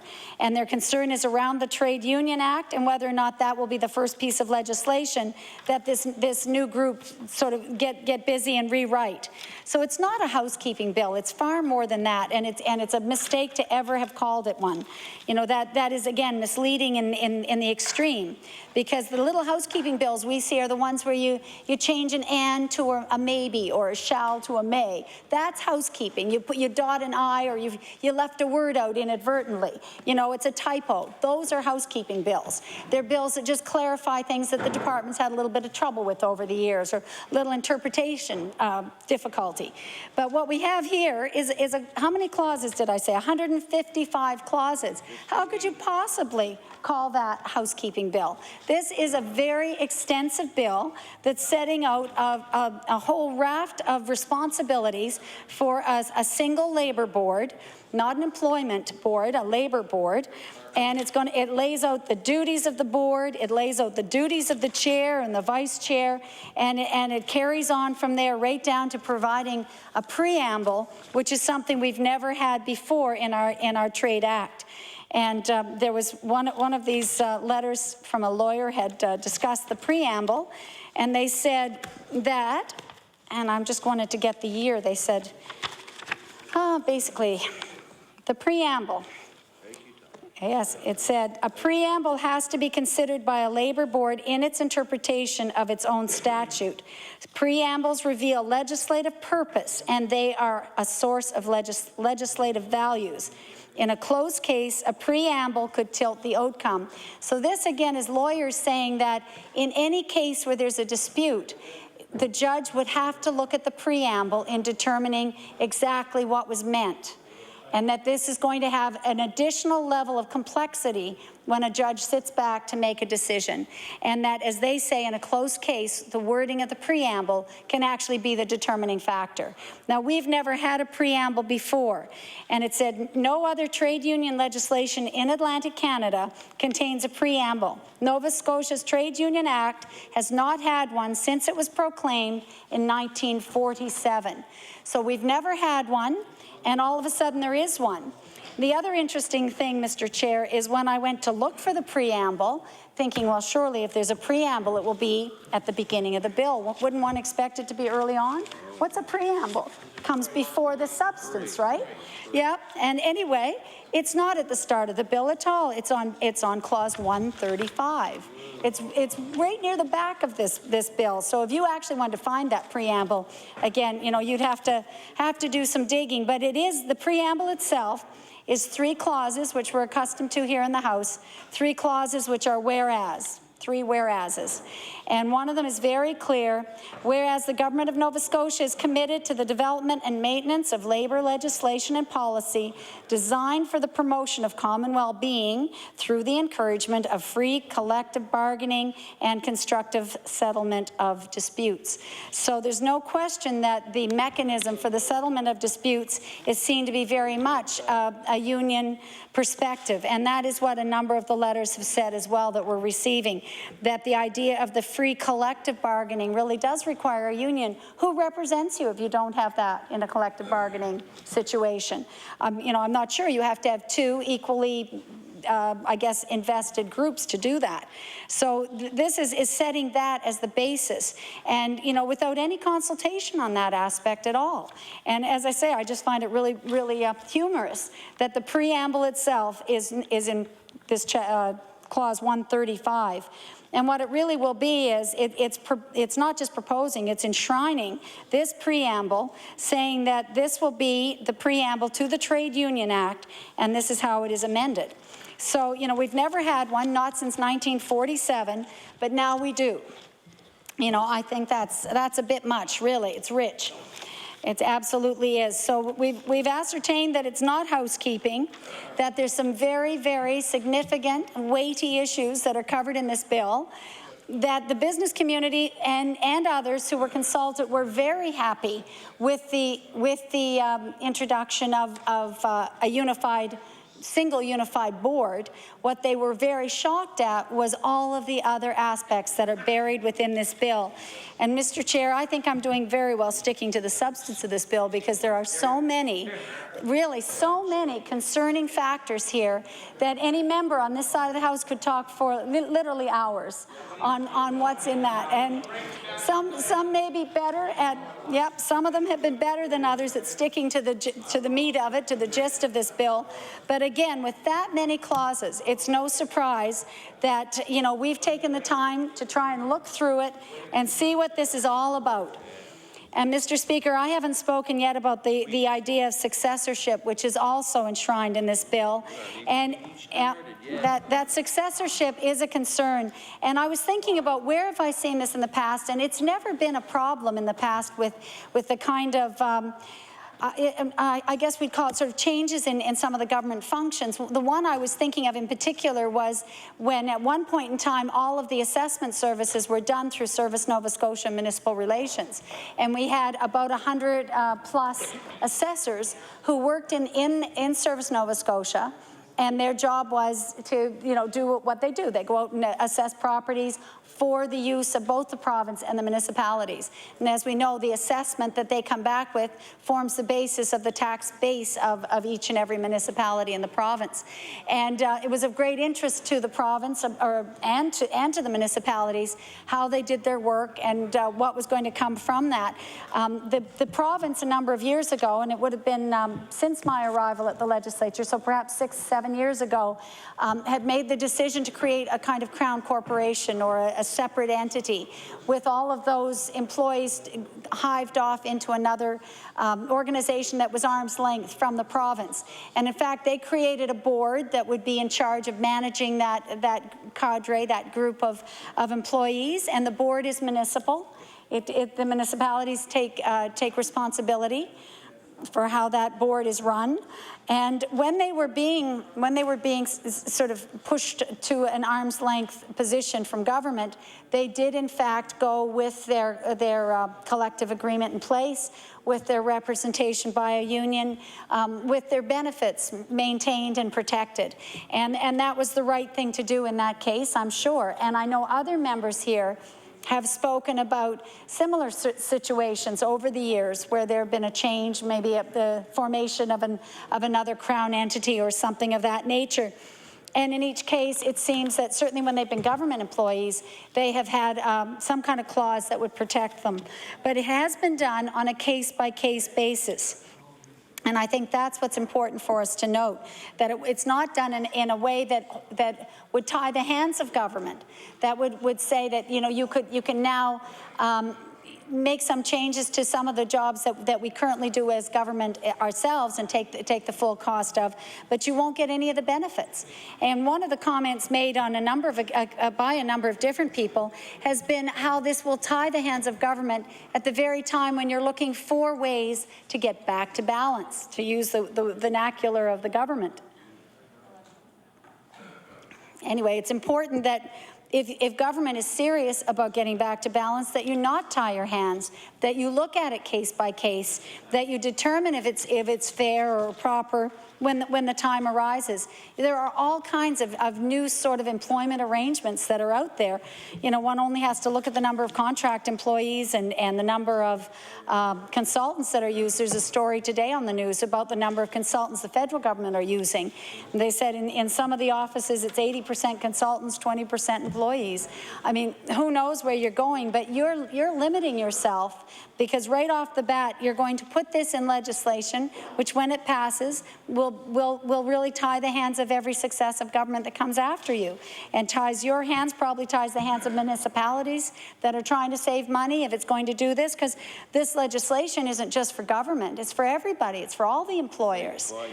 You know, that's right. It's going to really threaten, I think, a lot of people, because, you know, they don't know what the meaning is of this. And again, you could solve this problem very quickly, and that would be to sit down and to make it clear what you mean by that exactly. You know, I think that there's been a lot of issues in the past where it has been dealt with, as we did with the assessment services, but who knows what will come up in the future, and who knows what better arrangements might be available. But, you know, you've taken that away from government in terms of one more possibility for you to be innovative or change the way things are done in this province. And this is a province that desperately needs change. I wonder if the honourable member would allow an introduction. Yes, I would allow an introduction. Yes. The Honourable Member for Cape Breton Nova on an introduction. Well, thank you, Honourable Member. And I would like to bring your attention to the East Gallery this evening. In the East Gallery this evening, we have the Political Action Committee of the NSGEU. And we have the Chair, Gary Smith.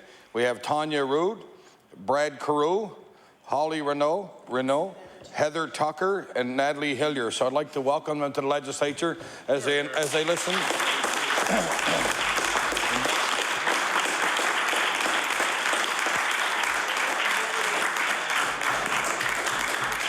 Thank you, and I want to thank the honourable member for allowing that introduction. The honourable member for Halifax Clayton Park. Well, thank you so much, Mr. Chair, and we do welcome guests to the House, and especially at this hour of the night. It's nice to know that people are paying attention and joining us. And certainly we know that for Nova Scotians it's important, the work that we do here. I was just on the point of saying that this province does need change, and we need change that's going to be open to and inclusive and allowing everybody a voice. That's really the only reason I'm on my feet here tonight speaking to the members of this legislature, is because we need to be inclusive. We need to make sure that the boards and the organizations and the elements that we put in place to govern this province are going to be representative of the people who are actually involved, of the stakeholders, of the players in whatever situation we're talking about. And, you know, the government can solve this problem easily by doing exactly that, by being inclusive and by consulting. So one thing you could do would be to have a couple of seats on the board, depending on the composition, maybe 3 seats on the board that would allow any of the small employers that are non-unionized or any of the many independent businesses in this province to allow them a seat at the table. That's simple enough to do.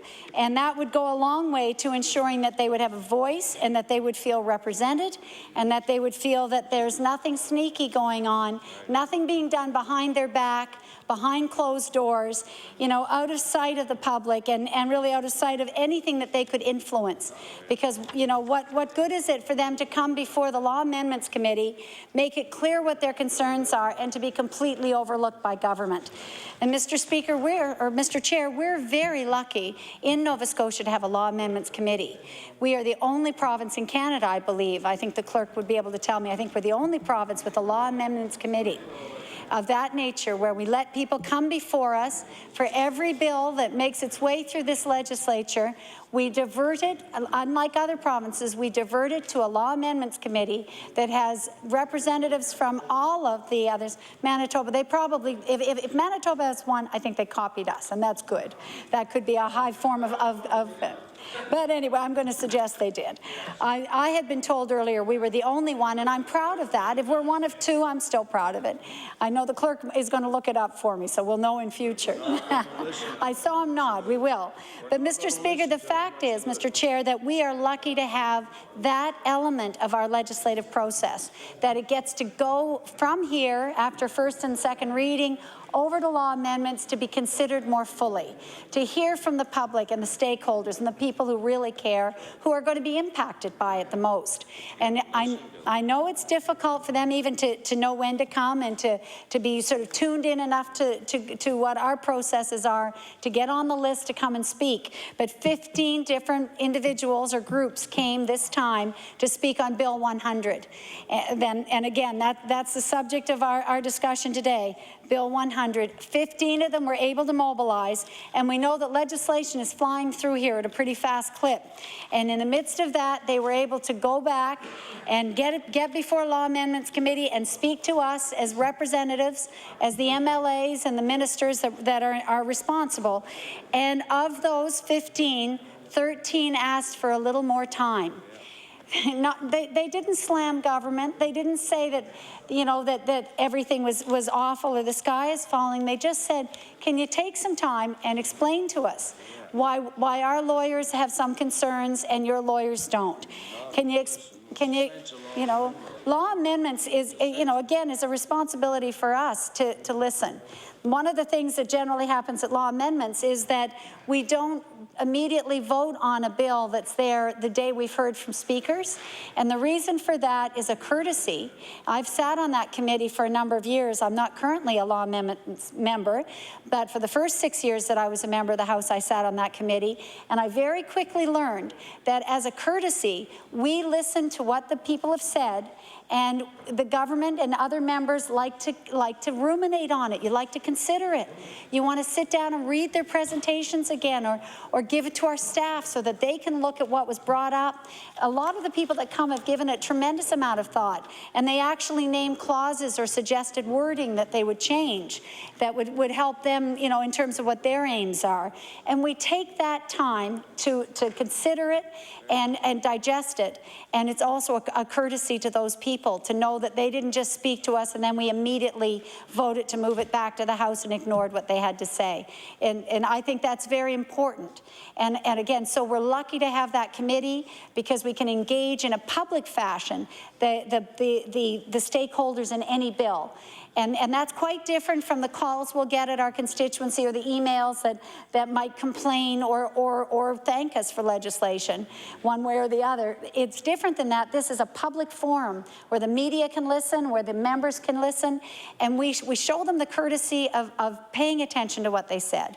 And I think it's compelling that 13 out of 15 presenters asked that the government take a moment, put this aside, if it's important to get the unified board in place, then definitely pass all the parts that relate to what that board is about and hold back on the other parts, such as the successor rights, which is something that could be controversial for some businesses.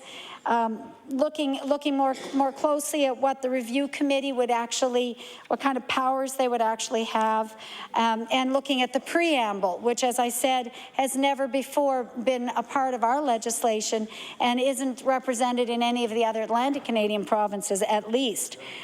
You know, the letter that I referenced that had come out and in fact gone out to all of the clients at Stuart McKelvey said very clearly that the government ably consulted with respect to the Unified Labour Board, and it was fully supported by this group of lawyers called the Canadian Association of Councils to Employers. They felt that it is absolutely